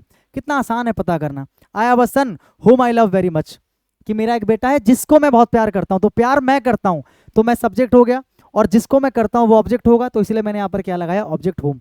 उसी को सही करके लिखा है कि आई हैव अ सन हुम आई लव वेरी मच, हुम आई लव वेरी मच। क्या आपको मेरी ये बात समझ में आई? ठीक है, दैट का ये वाला कॉन्सेप्ट समझ में आया कि जब दो क्लॉज आपस में रिलेटेड हो और कॉमा से सेपरेट हो, तो वहां पर दैट नहीं लगाते, वहां पर जरूरत के हिसाब से या तो हु लगाते हैं, या विच लगाते हैं, या फिर हुम लगाते हैं। ठीक है, ये बात समझ गए भाई? अब हुज की बारी है। तीन प्रोनाउन आपने पढ़ लिए रिलेटिव, और चौथा है whose. It is use to express possession. Whose को हम लगाते हैं पोजेशन दिखाने के लिए, ये ना तो सब्जेक्ट के तौर पे यूज होता, ना ऑब्जेक्ट के तौर पे यूज होता, ये पोजेशन दिखाने के लिए यूज होता है। यानी कि जब एंटीसीडेंट का प्रीसीडेंट पर अधिकार दिखाना हो, एंटीसीडेंट का प्रीसीडेंट पर क्या दिखाना हो? अधिकार दिखाना हो, यानी कि पहले वाले का बाद वाले पर अधिकार दिखाना हो, तो वहां पर हम क्या करते हैं? हुज लगाते हैं। ठीक है, और किसके लिए लगता है ये ह्यूमन बींग्स के लिए भी लगता है, ये आपका नॉन लिविंग थिंग्स के लिए भी लगता है, और ये आपका एनिमल्स, यानी कि ये सबके लिए लगता है। अधिकार दिखाना हो किसी का भी, चाहे इंसान का अधिकार दिखाना हो, चाहे जानवर का अधिकार दिखाना हो, चाहे आपको किसी नॉन लिविंग थिंग का अधिकार दिखाना हो, सबके लिए क्या लगता है? हुज लगता है। दिस इज द बॉय, ये वो लड़का है हुज पेरेंट्स। अब यहां पर देखो, यहां पर जो एंटीसीडेंट है और जो प्रीसीडेंट है वो दोनों एक ही व्यक्ति नहीं है। अभी तक जो आप पढ़ रहे थे वो यही पढ़ रहे थे कि दोनों सेम होते थे, आपको इसको देखना होता था कि सब्जेक्ट है कि ऑब्जेक्ट है, लेकिन अब आप क्या देख रहे हो कि दोनों सेम व्यक्ति नहीं है, बल्कि पेरेंट्स किसके हैं? उस लड़के के।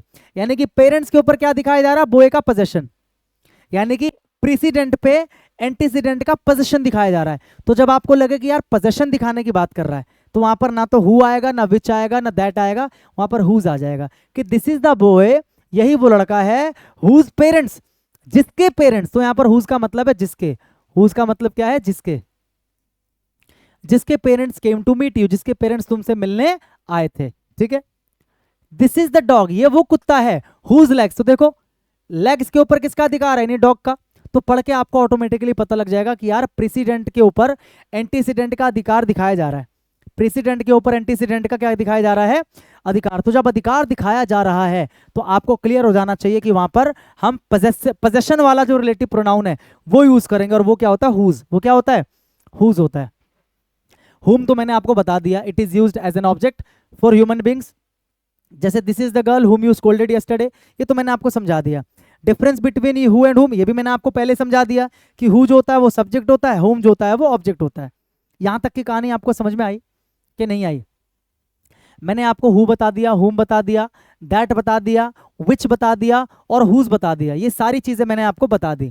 क्या यहां तक की आपको मेरी बात समझ में आई? अगर बात समझ में आई तो वीडियो को क्या कर दो, लाइक कर दो जाके, अगर समझ में आया, ठीक है, कमेंट कर दो अभी जाके कि कैसे लग रही है क्लास, उसके बाद फिर आगे की क्लास देखना, ठीक है। यहां तक की कहानी क्या है, क्लियर है। अब विच की थोड़ी सी बात करते हैं। मैंने आपको बताया था जो विच होता है ना, उसको हम क्लॉज के लिए भी यूज करते हैं। किसके लिए यूज करते हैं, क्लॉज के लिए, बताया था ना मैंने आपको। एक एग्जांपल लिखता हूं, she talked on phone for hours dash irritated her parents a lot. एक एग्जाम्पल लिखा है मैंने, ध्यान से देखो, she talked on phone for hours, वो घंटों तक फोन पे बात करती थी, वो घंटों तक फोन पे बात करती थी, डैश जो इरिटेट करता था उसके पेरेंट्स को, जो इरिटेट करता था उसके पेरेंट्स को। अब आप यहां पर रिलेटिव प्रोनाउन लगाओगे, यहां पर आपको मैं ऑप्शन दे रहा हूं, हु, हुम, विच, दैट या हुज, इनमें से एक लगाना है आपको।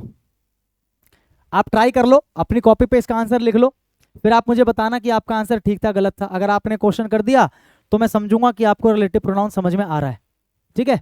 करो इसको, यहां पर नंबर लिखता हूं तब तक मैं, आप करो इस क्वेश्चन को।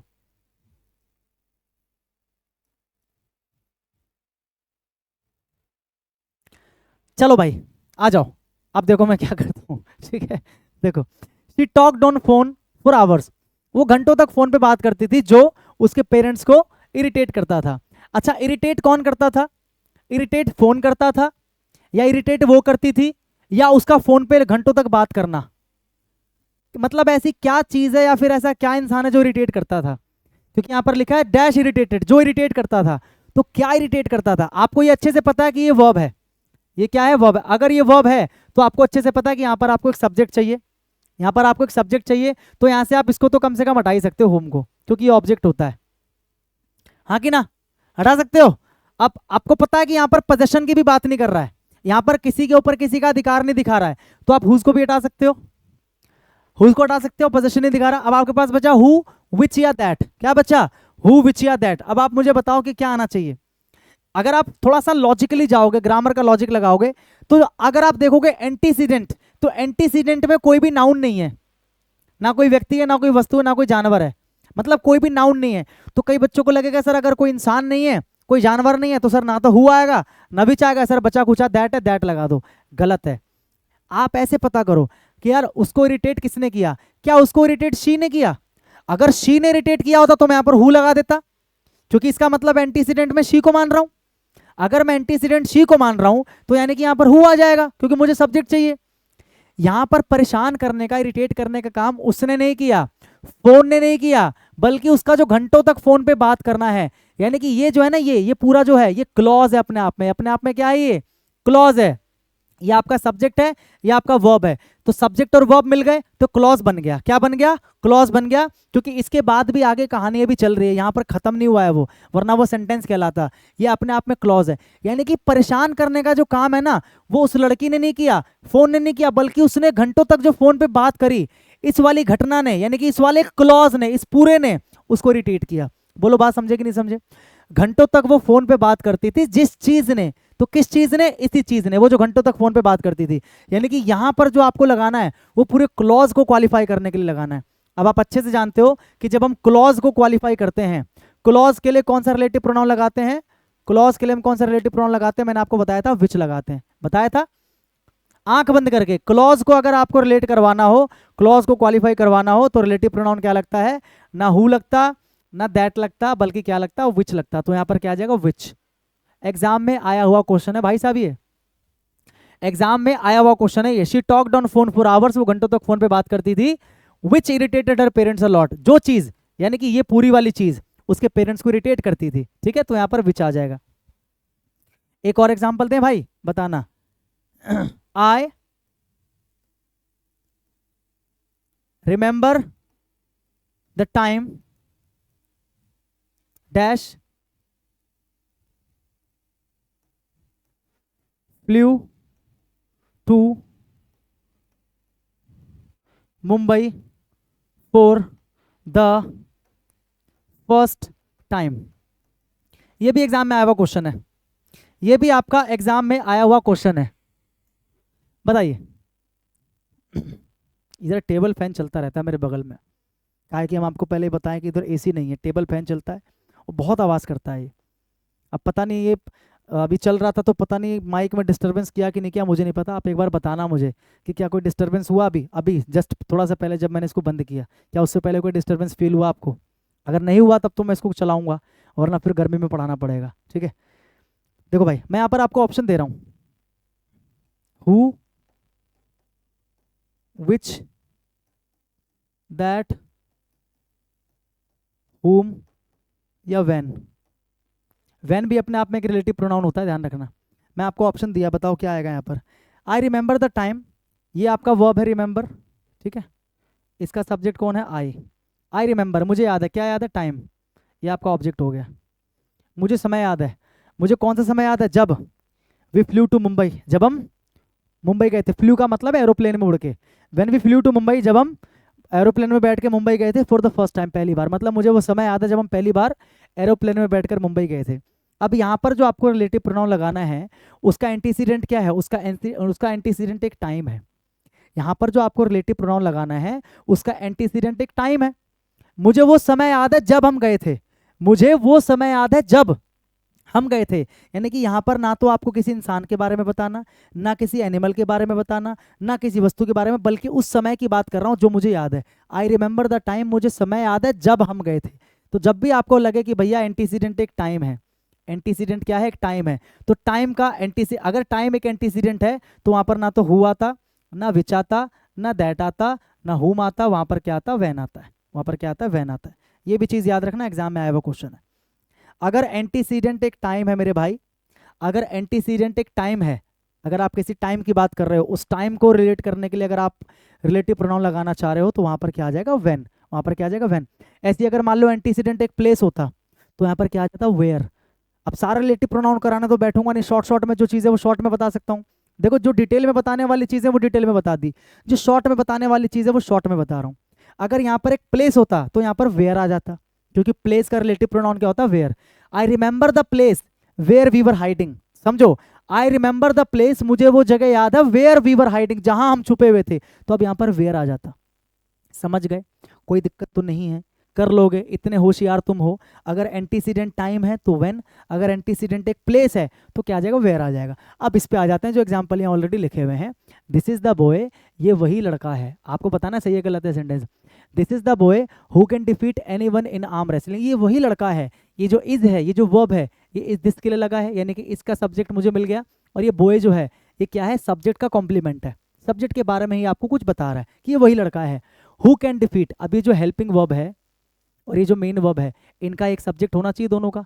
हेल्पिंग वर्ब और वर्ब का एक सब्जेक्ट होना चाहिए। ठीक है, वो सब्जेक्ट ये रहा, देखो, क्योंकि हु अपने आप में सब्जेक्ट होता है। और देखो एंटीसीडेंट बॉय है, तो अगर एंटीसीडेंट बॉय है तो या तो हु आता है हुम आता, लेकिन यहाँ पर हु आएगा क्योंकि मुझे सब्जेक्ट चाहिए। तो यानी कि सेंटेंस क्या है? ये करेक्ट है। आई हैव अ डॉग, मेरे पास एक कुत्ता है, विच इज़ वाइट। मेरे पास एक कुत्ता है, ये जो वर्ब है इसका सब्जेक्ट है आई। जो हैव एक वर्ब है उसका सब्जेक्ट कौन है? आई। मेरे पास एक कुत्ता है। देखो वैसे भी सिंपल सी बात है, एक ये क्लॉज है, और एक ये क्लॉज है, दो क्लॉज हो गए भाई, और दोनों क्लॉज कॉमा से सेपरेट है तो कभी भी दैट नहीं आएगा, ये याद रखना। तो यहाँ पर दैट नहीं है, ठीक है। अब यहाँ पर दैट नहीं है तो या तो हु आएगा या हुम आएगा या विच आएगा, तो यहाँ पर विच आ गया क्योंकि यहाँ पर डॉग की बात कर रहा हूँ मैं, और जब हम जानवर की बात करते हैं तो क्या लगा देते हैं, विच। यही सब्जेक्ट होता है, यही ऑब्जेक्ट होता है। आई have a dog which is white. Sunil is the student, Sunil वो विद्यार्थी है। ये इज जो वर्ब है ये किसके लिए लगा है, सुनील इसका सब्जेक्ट है और ये सब्जेक्ट का कॉम्प्लीमेंट है। सुनील वो विद्यार्थी है हुम एवरी टीचर लाइक्स, जिसको सभी टीचर पसंद करते हैं, ये आपका वर्ब है, और इस वाले वर्ब का सब्जेक्ट क्लियरली दे रखा है एवरी टीचर। तो जब इस वाले वर्ब को सब्जेक्ट मिल गया, इस वाले वर्ब को सब्जेक्ट मिल गया, और कोई वर्ब बचा नहीं, तो मतलब मुझे कोई दूसरा सब्जेक्ट भी नहीं चाहिए, तो इसलिए मैंने यहाँ पर क्या लगा रखा, ऑब्जेक्ट, क्योंकि यहाँ पर इंसान की बात हो रही है और ऑब्जेक्ट चाहिए तो हुम लगा दिया, सेंटेंस करेक्ट है। एग्जाम में आपको हु दे देता है यहाँ पर, ठीक है। आई नो अ मैन, मैं एक आदमी को जानता हूँ। हुज अंकल, जिसके अंकल, तो देखो अंकल के ऊपर मैन का अधिकार है तो अधिकार दिखाने के लिए हुज, यानी कि sentence is totally correct. Nephrologist कौन होता है, जो किडनी से संबंधित बीमारियों को देखता है, जो स्पेशलिस्ट होता है उसको बोलते हैं नेफ्रोलॉजिस्ट, क्योंकि हमारी जो किडनी होती है वो बहुत सारे छोटे छोटे यूनिट्स से मिलकर बनी होती है, जिसको हम क्या बोलते हैं, नेफ्रॉन्स। क्या बोलते हैं, नेफ्रॉन्स। तो नेफ्रॉन्स की जांच करने वाला, इलाज करने वाला क्या कहलाता है, nephrologist. These are the girls, ये वो लड़कियां हैं who everybody believes are twin sisters. बहुत अच्छा एग्जाम्पल एग्जाम में आया हुआ। देखो ये जो आर है, जो वर्ब है, ठीक है, ये लगा है आपके दीज, यानी कि ये इसका सब्जेक्ट हो गया, इस वाले वर्ब को सब्जेक्ट मिल गया। द गर्ल्स, ये आपका सब्जेक्ट का ही कॉम्प्लीमेंट है, ठीक है। हु एवरीबडी बिलीव्स, अब यहाँ पर देखो गर्ल्स की बात हो रही है तो या तो यहाँ पर हु आएगा या हुम आएगा, है ना, अधिकार तो दिखाना नहीं है, या तो सब्जेक्ट या ऑब्जेक्ट। अब आगे देखो ये जो वर्ब है बिलीव्स, इसका सब्जेक्ट कौन है, एवरीबडी, इसका सब्जेक्ट कौन है, एवरीबडी। आगे एक और वर्ब है आर, इसका भी कोई सब्जेक्ट होगा, इसका भी कोई सब्जेक्ट होगा, इसका सब्जेक्ट कौन है, इसका सब्जेक्ट ये रहा, तो यानी कि यहाँ पर बिल्कुल ठीक है। अगर यहाँ पर हुम दे दिया जाता, भाई अगर आपको एक और वर्ब दे रखा है तो मतलब आपको एक और सब्जेक्ट चाहिए एक्स्ट्रा, तो इसको मैंने सब्जेक्ट बना दिया हूँ। अगर यहाँ पर हुम होता तो गलत हो जाता समझो दोबारा से, इस वाले वर्ब का सब्जेक्ट ये है these, these are the girls who everybody believes, तो इस वाले वर्ब का सब्जेक्ट ये है एवरीबडी बिलीव्स, सब मानते हैं आर हैं, तो कौन है, इसका भी तो एक सब्जेक्ट चाहिए, तो इसलिए यहाँ पर क्या लगा हुआ है, हु। अगर आप यहाँ पर हुम कर देते तो वो क्या हो जाता, गलत हो जाता, क्या हो जाता, गलत हो जाता, ठीक है। आया समझ में, हाँ कि ना।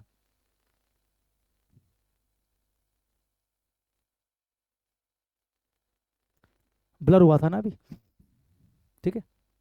द प्लेयर्स, वो players whom we have selected, देखो द प्लेयर्स, वो players whom we have selected, ये जो हैव सेलेक्टेड है यानी कि ये जो वर्ब है इसका सब्जेक्ट कौन है, वी।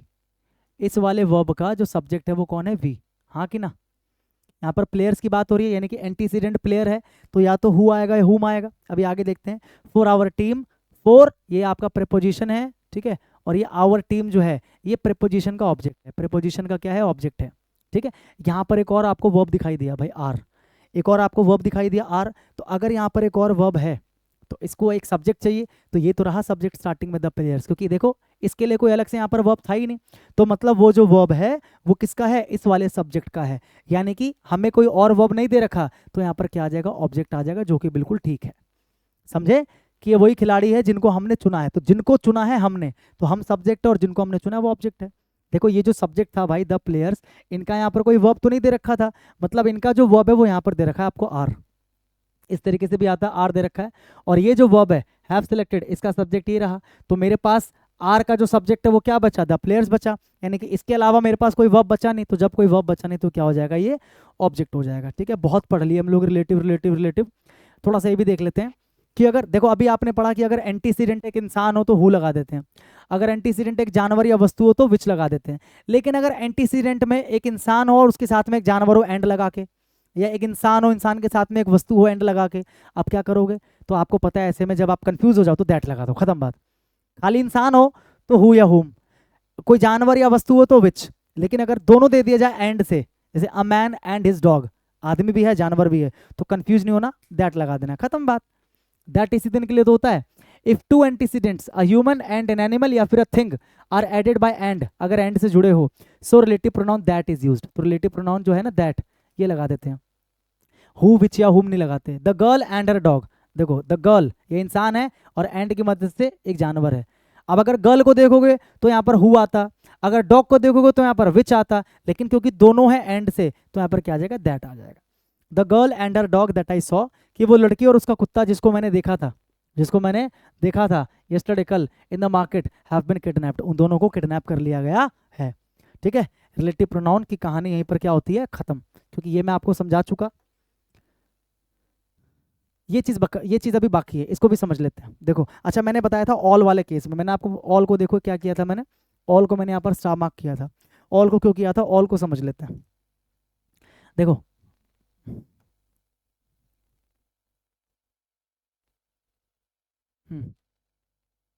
देखो इधर, अगर ऑल हम सेंटेंस में यूज कर रहे हैं, अगर हम सेंटेंस में ऑल यूज कर रहे हैं और उस ऑल का मतलब कहीं ना कहीं पीपल है, क्योंकि ऑल जो है ना लोगों के लिए भी यूज होता है और वस्तु के लिए भी यूज होता है, चीजों के लिए भी यूज होता है। अगर ऑल का मतलब पीपल है तो वहां पर रिलेटिव प्रोनाउन हु या दैट कुछ भी आ सकता है, वहां पर रिलेटिव प्रोनाउन हु भी आ सकता है और दैट भी आ सकता है। वहां पर ध्यान रखना, ना तो हु आता कभी, ना विच आता कभी नहीं आता। और अगर हम ऑल यूज कर रहे हैं और उस ऑल का मतलब इंसान ना होकर क्या है, वस्तुएं, इंसान ना होकर क्या है, वस्तुएं, तो वहां पर केवल और केवल हमको दैट यूज करना है। Clear, as simple as that, कि भैया अगर एज कह रहा हूं, अगर ऑल यूज हो रहा है सेंटेंस में, ऑल का मतलब अगर पीपल है तो वहां पर क्या आ जाएगा, हु या दैट आ जाएगा, रिलेटिव प्रोनाउन। लेकिन अगर ऑल का मतलब थिंग्स है तो वहां पर क्या आ जाएगा, दैट आ जाएगा। वहां पर फिर ना तो हु आएगा, ना हुम आएगा, ना विच आएगा। सिंपल सी चीजें याद रखो, ऑल वो सभी, हु या दैट, आर विलिंग वो सभी जो इच्छुक हैं, वो सभी यानी कि ऑल वो सभी, आर विलिंग जो इच्छुक हैं, जो इच्छुक हैं। तो इच्छुक कौन होंगे, इच्छुक इंसान होंगे या इच्छुक वस्तुएं होंगी, तो इच्छुक इंसान होंगे। यानी कि यहाँ पर ऑल जो है सेंटेंस में सब्जेक्ट दे रखा है, मतलब एंटीसीडेंट है, आपको एंटीसीडेंट देखना होता है। जो यहाँ पर एंटीसीडेंट है वो ऑल है, और इस ऑल का मतलब क्या है, पीपल। तो आपने देखा एंटीसीडेंट ऑल है और ऑल का मतलब पीपल है, तो मतलब वहां पर रिलेटिव प्रोनाउन हु भी लगा सकते हो, दैट भी लगा सकते हो। All who are willing to participate या all that are willing to participate, all clear. All that glitters, यहां पर देखो, यहां पर भी एंटीसीडेंट ऑल है और इस ऑल का मतलब क्या है, थिंग्स है। कैसे पता लग रहा है, हर वो चीज जो चमकती है, तो चमकते इंसान थोड़ी है, चमकते इंसान नहीं, चमकती चीजें हैं। तो यहां पर पता लग रहा है कि एंटीसीडेंट ऑल है और ऑल का मतलब क्या है, वस्तु है। तो यहां पर मेरे भाई अगर ऑल का मतलब थिंग्स है, ऑल का मतलब क्या है, थिंग्स है, तो यहां पर केवल और केवल क्या आएगा, दैट आएगा। All that glitters, all which glitters क्या हो जाएगा, गलत हो जाएगा, विच नहीं आएगा, केवल क्या आएगा, दैट आएगा। सिंपल। अगर ऑल आ रहा है एंटीसीडेंट में और ऑल का मतलब पीपल है तो वहां पर रिलेटिव प्रोनाउन हु भी आ सकता है, दैट भी आ सकता है। लेकिन अगर ऑल का मतलब थिंग्स है तो ओनली वहां पर क्या आएगा, दैट आएगा, विच नहीं आएगा। ठीक है, ये भी हो गया, द सेम वाला कॉन्सेप्ट बता दिया। आगे आ जाते हैं, रिलेटिव प्रोनाउन खत्म हो गया आपका, बहुत बड़ा टॉपिक था और मैंने बहुत अच्छे से एक एक रिलेटिव प्रोनाउन आपको इतना बढ़िया समझा दिया कि कोई भी एरर वहां से आएगा तो अब आप उसको गलत नहीं करोगे कभी। ठीक है, देखिए एक स्ट्रक्चर बता रहा हूं मैं, इसको पढ़ लो आप, लेकिन एक स्ट्रक्चर बता रहा हूं। अगर इट हो, इट के साथ में आपको इज दिख जाए या वॉज दिख जाए, क्या दिख जाए, इट के साथ में इज दिख जाए, वॉज दिख जाए, कभी कभी रेयर केस में विल भी, क्या दिख जाए, विल भी। प्लस में अगर आपको एक प्रोनाउन दिख जाए, क्या दिख जाए, प्रोनाउन, तो मेरे बंधु ये जो प्रोनाउन होगा ये हमेशा ध्यान रखना सब्जेक्टिव केस में होगा। किस में होगा, सब्जेक्टिव केस में। ये आपको याद रखना है, ये स्ट्रक्चर आपको याद रखना है। ठीक है, कि अगर इट आ जाए सेंटेंस का सब्जेक्ट, इट के बाद इज वॉज या विल बी। यही क्यों बोला मैंने, क्योंकि इट के साथ यही आ सकते हैं। इट के साथ या तो इज आ सकता है, एम तो नहीं आएगा, आर तो नहीं आएगा। इट के साथ या तो वॉज आ सकता है, क्या आ सकता है, वॉज, हेल्पिंग वर्ब की अगर मैं बात करूं, या तो विल भी आ सकता है, या तो विल भी आ सकता है। इन्हीं तीनों को याद रखना। अब आपको कोई सर इट के साथ तो सर डज भी आता है, लेकिन हम डज की बात नहीं कर रहे हैं, हम नॉन एक्शन की बात कर रहे हैं। हम यहाँ पर एक्शन की तरफ नहीं जा रहे हैं, हम यहाँ पर नो एक्शन की तरफ जा रहे हैं। एक्शन नहीं करवाना में, इस स्ट्रक्चर में क्या होता है, कभी भी एक्शन नहीं होता, कभी भी एक्शन नहीं होता। इसलिए मैंने ऐसी वर्ब्स लिए हैं जो एक्शन को नहीं दिखाती बल्कि नो एक्शन को दिखाती है, नॉन एक्शन को दिखाती है। ये स्ट्रक्चर याद रखना। तो इसके बाद में जो प्रोनाउन आता है ना, क्योंकि ये सब्जेक्टिव केस का प्रोनाउन है कि नहीं है, जिसको हम नॉमिनेटिव केस भी कहते हैं, तो इसके बाद जो प्रोनाउन आएगा वो भी सब्जेक्टिव केस का ही होगा। जैसे इट इज मी, नहीं, क्या होगा, इट इज आई, क्या होगा, इट इज आई। अब कई बच्चे कहते हैं कि सर आई के साथ तो एम आता है, लेकिन ये जो वर्ब मैंने अभी अभी आपको बताया कि इज के अकॉर्डिंग आता है, किसके अकॉर्डिंग आता है, इसके अकॉर्डिंग आता है। तो इट इज मी नहीं, क्या बोलेंगे, इट इज आई, क्या बोलेंगे, इट इज आई। वही लिखा है। इफ इट इज यूज्ड, अगर हम इट को यूज करते हैं एज द सब्जेक्ट, अगर हम इट को एज द सब्जेक्ट यूज करते हैं वो सेंटेंस फॉलोड बाय, और अगर इट के बाद आपको दिख जाए इज वॉज या फिर विल बी, इज वॉज या फिर will be. So nominative case of pronoun will be used after these verbs. तो जो 3 verbs आपको दिखाई दे रहे हैं इनके बाद जो आपका pronoun आएगा वो किसका आएगा? nominative case का. किसका आएगा? nominative case का pronoun आएगा. ठीक है, एग्जाम्पल समझते हैं. इट इज आई, देखो इट है, इट के बाद इज है और उसके बाद एक प्रोनाउन है, हाँ कि ना? तो ये प्रोनाउन आपका किसका होगा? नॉमिनेटिव केस का. तो नॉमिनेटिव केस है आई, यानी कि सेंटेंस ठीक है. It is I, it is I. एक चीज और ध्यान रखना, इट इज आई, वो मैं हूं. इट इज आई का मतलब क्या हुआ? वो मैं हूं. Who have broken the chair, जिसने कुर्सी तोड़ी है. इट इज आई, वो मैं हूं जिसने कुर्सी तोड़ी है, जिसने कुर्सी तोड़ी है. यानी कि यहाँ पर जो हु है मेरे भाई, ये रिलेटिव प्रोनाउन है. और आपको अच्छे से पता है कि हु यहाँ पर क्यों आया, क्योंकि यहाँ पर इसका जो एंटीसीडेंट है वो एक इंसान है. एक इंसान है, इंसान के लिए हु भी आता है, हुम भी आता है, लेकिन यहाँ पर हु क्यों आ रहा है? क्योंकि यहाँ पर मेरे को सब्जेक्ट चाहिए, क्योंकि देखो यहाँ पर वर्ब है, यहाँ पर वर्ब है और वर्ब से पहले क्या चाहिए मुझे? सब्जेक्ट, यानी कि आई. ठीक है, दैट तो नहीं आएगा क्योंकि दैट केवल एम्फेसाइज करने के केस में आता है, जो मैंने आपको समझा दिया. हिंट्स भी होते हैं उसके, एम्फेसाइज करने के हिंट्स होते हैं अलग अलग. तो यहाँ पर मैंने हु लगा दिया. अब आपको अच्छे से पता है कि जो रिलेटिव प्रोनाउन होता है ना, वो अपने से एंटीसीडेंट के साथ में, अपने से प्रेसिडेंट के साथ में संबंध बताता है, उनको रिलेट करता है. एक बात बताओ, ये क्या है? सब्जेक्ट का काम कर रहा है. इसका मतलब क्या हुआ कि ये जो व्यक्ति है ना, वही व्यक्ति ये है, यानी कि दोनों सेम ही है, अपने आगे पीछे वाले को रिलेट कर रहा है. तो अगर ये रिलेटिव प्रोनाउन है, अपने आगे पीछे वाले को रिलेट कर रहा है, तो ये जो वर्ब है ये किसके अकॉर्डिंग आता है? ये जो हेल्पिंग वर्ब आता है वो आता है इस आई के अकॉर्डिंग, क्योंकि आगे पीछे वाले को रिलेट करने का काम करता है हु. तो it is I who have, exam में आपको दे देगा हु हैज, पढ़ के बिल्कुल सही लगता है कि it is I who has, लेकिन यहाँ पर हैज नहीं आएगा, यहाँ पर क्या आएगा? हैव. यहाँ पर क्या आएगा? हैव. All clear? कोई डाउट तो नहीं है भाई? It is I who have broken the chair, वो मैं हूं जिसने कुर्सी तोड़ी है, जिसने कुर्सी तोड़ी है. यहाँ पर हैव आ जाएगा according to the I, according to I. It was he, देखो यहाँ पर भी सेम स्ट्रक्चर है. यहाँ पर इट है, यहाँ पर वॉज है, और वॉज के बाद एक प्रोनाउन है, और प्रोनाउन किसका है? नॉमिनेटिव केस का. ठीक है, और यहाँ पर रिलेटिव प्रोनाउन है, तो यहाँ पर जो वर्ब आएगा वो अकॉर्डिंग टू ही आएगा. तो ही के साथ क्या आता है? वॉज आता है. तो इट वॉज ही, ये वो था. हु वॉज स्क्रीमिंग, जो चिल्ला रहा था. अच्छा, ये वो था जो चिल्ला रहा था, वो था ये जो चिल्ला रहा था. इस तरीके से ये स्ट्रक्चर आपको याद रखना है. ठीक है, याद रखना, रिलेटिव प्रोनाउन अपने से आगे पीछे वाले को रिलेट करता है, तो मतलब इधर जो वर्ब है वो इसके अकॉर्डिंग आता है. All clear? इसमें कोई डाउट नहीं होना चाहिए. Objective case is used after let, except, between, but, like and any preposition. ये कुछ इंपॉर्टेंट चीजें हैं जो याद रखना कि इनके बाद, किन के बाद? लेट के बाद, एक्सेप्ट के बाद, बिटवीन के बाद और बट के बाद. देखो एक बट का मतलब होता है लेकिन. ठीक है, हम इस वाले बट की बात यहां पर नहीं कर रहे हैं. एक बट का मतलब होता है को छोड़कर, को छोड़कर. हम इस वाले बट की बात करें जो कि किसके बराबर होता है? एक्सेप्ट, क्योंकि एक्सेप्ट का मतलब भी क्या होता है? को छोड़कर. एक्सेप्ट का मतलब होता है बट, बट का मतलब होता है को छोड़कर, एक्सेप्ट का मतलब भी होता है को छोड़कर. तो यहाँ पर जो बट है ना, उसका मीनिंग ये होता है. बट की 2 मीनिंग होती है. इस वाले केस में जब लेकिन होता है तो इस वाले केस में ये कंजंक्शन बन जाता है. क्या बन जाता है? कंजंक्शन. लेकिन जब इसकी मीनिंग क्या होती है? एक्सेप्ट, तो क्या बन जाता है? प्रपोजिशन. क्या बन जाता है? प्रपोजिशन. ठीक है, तो अगर प्रपोजिशन आ जाए तो मैं इसकी बात कर रहा हूँ, मैं कंजंक्शन की बात नहीं कर रहा हूँ. ठीक है, ऐसी है लाइक एंड एनी प्रपोजिशन, इसके अलावा कोई भी दूसरा क्या हो? प्रपोजिशन हो. इन सब के बाद में अगर आपको एक प्रोनाउन लगाना है तो वो प्रोनाउन जो होगा आपका, वो हमेशा ऑब्जेक्टिव केस का होगा. किसका होगा भाई? ऑब्जेक्टिव केस का होगा. जैसे let me, let me, let के बाद प्रोनाउन है तो ऑब्जेक्टिव केस का है. टॉक टू हिम, देखो टू क्या है? एक प्रपोजिशन है. तो मैंने क्या बताया? किसी भी प्रपोजिशन के बाद जो आएगा वो भी ऑब्जेक्टिव केस का ही आएगा, तो ये भी ऑब्जेक्टिव केस है. Let me talk to him, ना कि let I talk to him, है ना? लेट आई नहीं, लेट मी, लेट के बाद ऑब्जेक्टिव केस. एवरीबडी एक्सेप्ट हर, एक्सेप्ट के बाद जो आएगा वो क्या आएगा? Objective case. एवरीबडी एक्सेप्ट हर, मतलब उसको छोड़कर बाकी सभी जो थे अटेंडेड द पार्टी, सबने पार्टी क्या करी? अटेंड करी. ठीक है, दिस सीक्रेट मस्ट बी, ये सीक्रेट रहना चाहिए, मस्ट बी होना चाहिए. This secret must be between, ये सीक्रेट होना चाहिए बिटवीन किसके? Him and me, between him and me.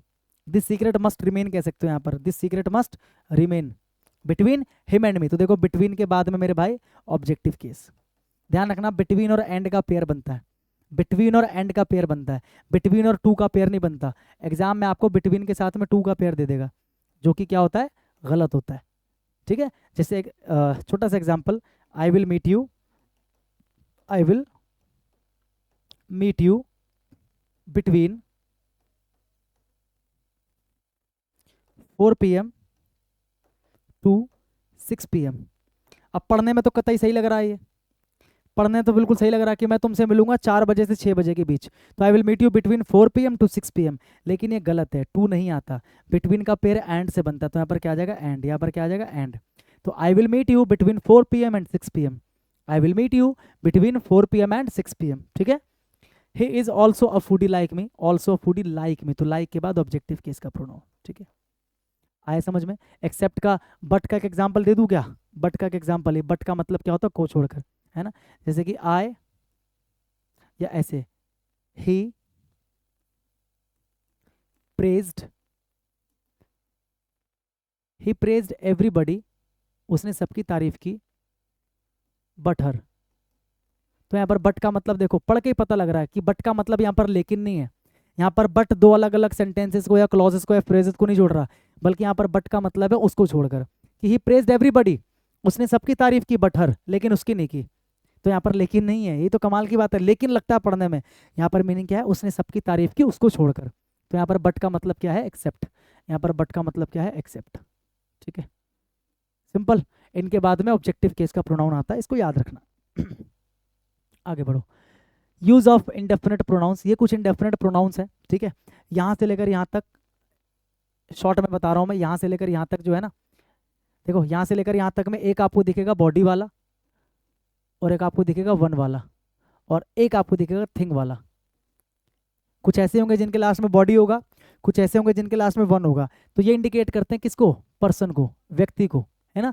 तो इनके साथ में अगर आपको प्रोनाउन लगाना हो, इनके साथ में अगर आपको प्रोनाउन लगाना हो, तो कौन कौन से प्रोनाउन आप लगा सकते हो। अगर आपको इनको सब्जेक्ट बनाना हो तो आप ही लगा देना, अगर आपको इनको ऑब्जेक्ट बनाना हो तो आप हिम लगा देना, और अगर आपको इनका पॉजिटिव केस चाहिए तो आप हिज लगा देना, अगर आपको इनका रिफ्लेक्सिव चाहिए तो आप क्या लगा देना, हिमसेल्फ। क्या लगा देना, हिमसेल्फ। यानी कि इनके साथ में यही सारे प्रोनाउन लगते हैं। क्यों लगते हैं, रीजन अभी बताऊंगा। या तो ही, या हिम, या हिज, या हिमसेल्फ। और ये जो है ना, ये दिखाते हैं थिंग को, किसको दिखाते हैं, थिंग यानी कि वस्तु को। तो इनके साथ में प्रोनाउन क्या लगेगा, या तो इट लगेगा, या इट्स लगेगा, या इटसेल्फ लगेगा। क्या लगेगा, इटसेल्फ। ध्यान से समझना, यहाँ से लेकर यहाँ तक जितने भी है, बडी वाले, वन वाले, थिंग वाले, ये सारे के सारे जो है ना इंडेफिनिट प्रोनाउंस, ये सारे के सारे जो इंडेफिनिट प्रोनाउंस है, ये हमेशा क्या होते हैं, सिंगुलर। हमेशा क्या होते हैं, सिंगुलर। ध्यान रखना, ये सारे हमेशा क्या होते हैं, सिंगुलर, हमेशा सिंगुलर होते हैं। और इनका जेंडर जो है ना वो स्पेसिफाइड नहीं होता है, इनका जेंडर जो है वो स्पेसिफाइड नहीं होता है। अब जैसे मैं बोलूँ एवरीबडी इज गोइंग देयर, सभी वहां जा रहे हैं, अब ये सभी के अंदर कौन है, सारे मेल है या सारी फीमेल है या मेल फीमेल दोनों है, कौन है। तो जेंडर इनका क्लियर नहीं किया जा सकता कि कौन है, तो इनका जेंडर स्पेसिफाइड नहीं होता। और जब भी जेंडर स्पेसिफाइड नहीं होता तो हम उसको मैस्कुलाइन मान लेते हैं, मैस्कुलाइन जेंडर मान के चलते हैं हम उसको। क्या मान के चलते हैं, मैस्कुलाइन। अब आपको अच्छे से पता है कि ये मैस्कुलाइन है और ये सिंगुलर भी है। तो अगर मैस्कुलाइन है और सिंगुलर है तो ऐसा कौन सा प्रोनाउन है जो मैस्कुलाइन भी है सिंगुलर भी है, तो मेरे भाई वो क्या है, ही है। तो इसलिए मैंने कहा कि जितने भी बॉडी और वन वाले हैं, बॉडी और वन वाले हैं, उनके साथ प्रोनाउन या तो ही लगेगा, या हिम लगेगा, या हिज लगेगा, या हिमसेल्फ लगेगा। ऐसी जो थिंग वाले हैं वो भी सिंगुलर हैं और उनका भी जेंडर नहीं पता, ठीक है। और जिनका जेंडर नहीं पता, और वैसे भी आपको पता है थिंग वाली चीजें वस्तुएं होती है, और वस्तु के लिए इट लगाते हैं, वस्तु के लिए ही नहीं लगाते, वस्तु के लिए इट लगाते हैं। इसलिए थिंग वाले जितने भी हैं उनके साथ इट, इट्स और इटसेल्फ आ जाएगा। यहां तक तो कोई दिक्कत नहीं है। जैसे एवरीबडी इज गोइंग होगा, एवरीबडी आर गोइंग नहीं होगा। Everybody is ready to donate his salary, everybody is ready to donate his salary. His salary बोला मैंने क्योंकि एवरीबडी सब्जेक्ट है, तो पॉजिटिव केस क्या आएगा, हिज आएगा। क्या आएगा, हिज आएगा। Everybody is ready to donate his salary. अगर आपको दे देगा everybody is ready to donate their salary, तो देयर गलत हो जाएगा क्योंकि देयर प्लूरल के साथ आता है। हमें क्या चाहिए, सिंगुलर चाहिए, ठीक है। नोबडी वॉज इंटरेस्टेड या नोबडी वर इंटरेस्टिंग, क्या आएगा, नोबडी वॉज इंटरेस्टेड या नोबडी वर इंटरेस्टेड, क्या आएगा, तो नोबडी वॉज इंटरेस्टेड, क्योंकि क्या आएगा, सिंगुलर। क्या आएगा, सिंगुलर। तो यहां तक तो कोई दिक्कत नहीं है आपको। अब हम बात करते हैं all, some, one, other, most, both, any, many, few, none, others, little, enough, another. जितने भी आपको दिखाई दे रहे हैं, खास करके जो अंडरलाइन जितने भी मैंने किए हुए हैं ना, अंडरलाइन वाले जितने भी हैं, ये अपने आप में प्रोनाउन तो है ही, इसके अलावा ये एडजेक्टिव का भी काम करते हैं। प्रोनाउन तो है ही, एडजेक्टिव का भी काम करते हैं। जब हम सब्जेक्ट वर्ब अग्रीमेंट पढ़ेंगे ना दोस्त, तो वहां पर मैं इसको अच्छे से एक्सप्लेन करूंगा। अभी प्रोनाउन का कॉन्सेप्ट पढ़ रहे हैं, ठीक है। तो जब हम सब्जेक्ट वर्ब अग्रीमेंट पढ़ेंगे तो वहां पर इसको और अच्छे से एक्सप्लेन करूंगा। अभी बस मैं आपको थोड़ा बहुत इसकी यूज बताता मैं चलूंगा। इनका तो मैंने बता दिया। बात करते हैं ऑल की। ठीक है। तो ऑल जो है अपने आप में एक एडजेक्टिव भी है, प्रोनाउन भी है। शॉर्ट में अगर आप याद रखना चाहते हो, अगर ऑल के डायरेक्ट बाद में नाउन आता है, ठीक है, तो वो क्या बन जाता है, एडजेक्टिव बन जाता है। अगर ऑल के बाद नाउन नहीं आता है तो वो क्या बन जाता है, प्रोनाउन बन जाता है। क्या बन जाता है, प्रोनाउन। जैसे मैं बोलूँ ऑल द मनी, क्या बोलूँ मैं, ऑल द मनी, तो यहाँ पर ऑल के डायरेक्ट बाद नाउन है मनी, द तो आर्टिकल है ना, नाउन के साथ लगा है, तो यहाँ पर ऑल एडजेक्टिव है। अगर मैं बोलूँ ऑल ऑफ यू, तो ऑल के बाद नाउन नहीं आया, ऑल के बाद ऑफ आया, उसके बाद यू आया, तो यहाँ पर जो ऑल है वो क्या है, प्रोनाउन है। बस इससे कोई फर्क पड़ता नहीं कि एडजेक्टिव है प्रोनाउन है, आपको बस यूज देखना है। ऑल जो होता है वो काउंटेबल के साथ भी आता है, अनकाउंटेबल के साथ भी आता है, काउंटेबल नाउन के साथ भी, अनकाउंटेबल नाउन के साथ भी। अगर अनकाउंटेबल है तो ये मत समझना कि ऑल का मतलब तो सभी होता है तो प्लूरल वर्ब लगा दो, अनकाउंटेबल तो सिंगुलर होता है हमेशा। जैसे कि मैं बोलूँ ऑल द वाटर, क्या बोलूँ मैं, all the money, all the water, तो अनकाउंटेबल नाउन है ना ऑल के बाद, तो वर्ब जो आएगा वो सिंगुलर ही आएगा। जैसे कि all the money has been spent, all the money has been spent, have been spent नहीं, हैज बीन स्पेंट। ठीक है, समझ में आ रहा है। तो ये आपको याद रखना कि ऑल के साथ में काउंटेबल अनकाउंटेबल दोनों आता है। ऐसी सम के साथ भी है भाई, सम के साथ काउंटेबल भी आता है, अनकाउंटेबल भी आता है। जैसे कि some water has been drunk, या some water have been drunk, has been drunk, क्योंकि सम के साथ अनकाउंटेबल है, तो अनकाउंटेबल हमेशा सिंगुलर होता है। Some boys are waiting for you, some boys is waiting, तो आर वेटिंग, क्योंकि अब क्या आ गया, काउंटेबल आ गया, और काउंटेबल है तो मतलब वो प्लूरल है, सम बॉयज। ठीक है, उसके बाद one, other, most, both, any, many, few, ये सब मैं आपको एडजेक्टिव में पढ़ा चुका हूँ। ठीक है, मैंने आपको एडजेक्टिव में पढ़ाया, अगर नहीं भी पढ़ाया है तो मैं आपको सब्जेक्ट वर्ब अग्रीमेंट जब मैं आपको पढ़ाऊंगा ना, तो वहां पर मैं इन सारी चीज़ों को एक एक करके एक्सप्लेन कर दूंगा। ठीक है, इनके बहुत सारे अपने अपने यूज है, few, a few, the few, little, a little, the little.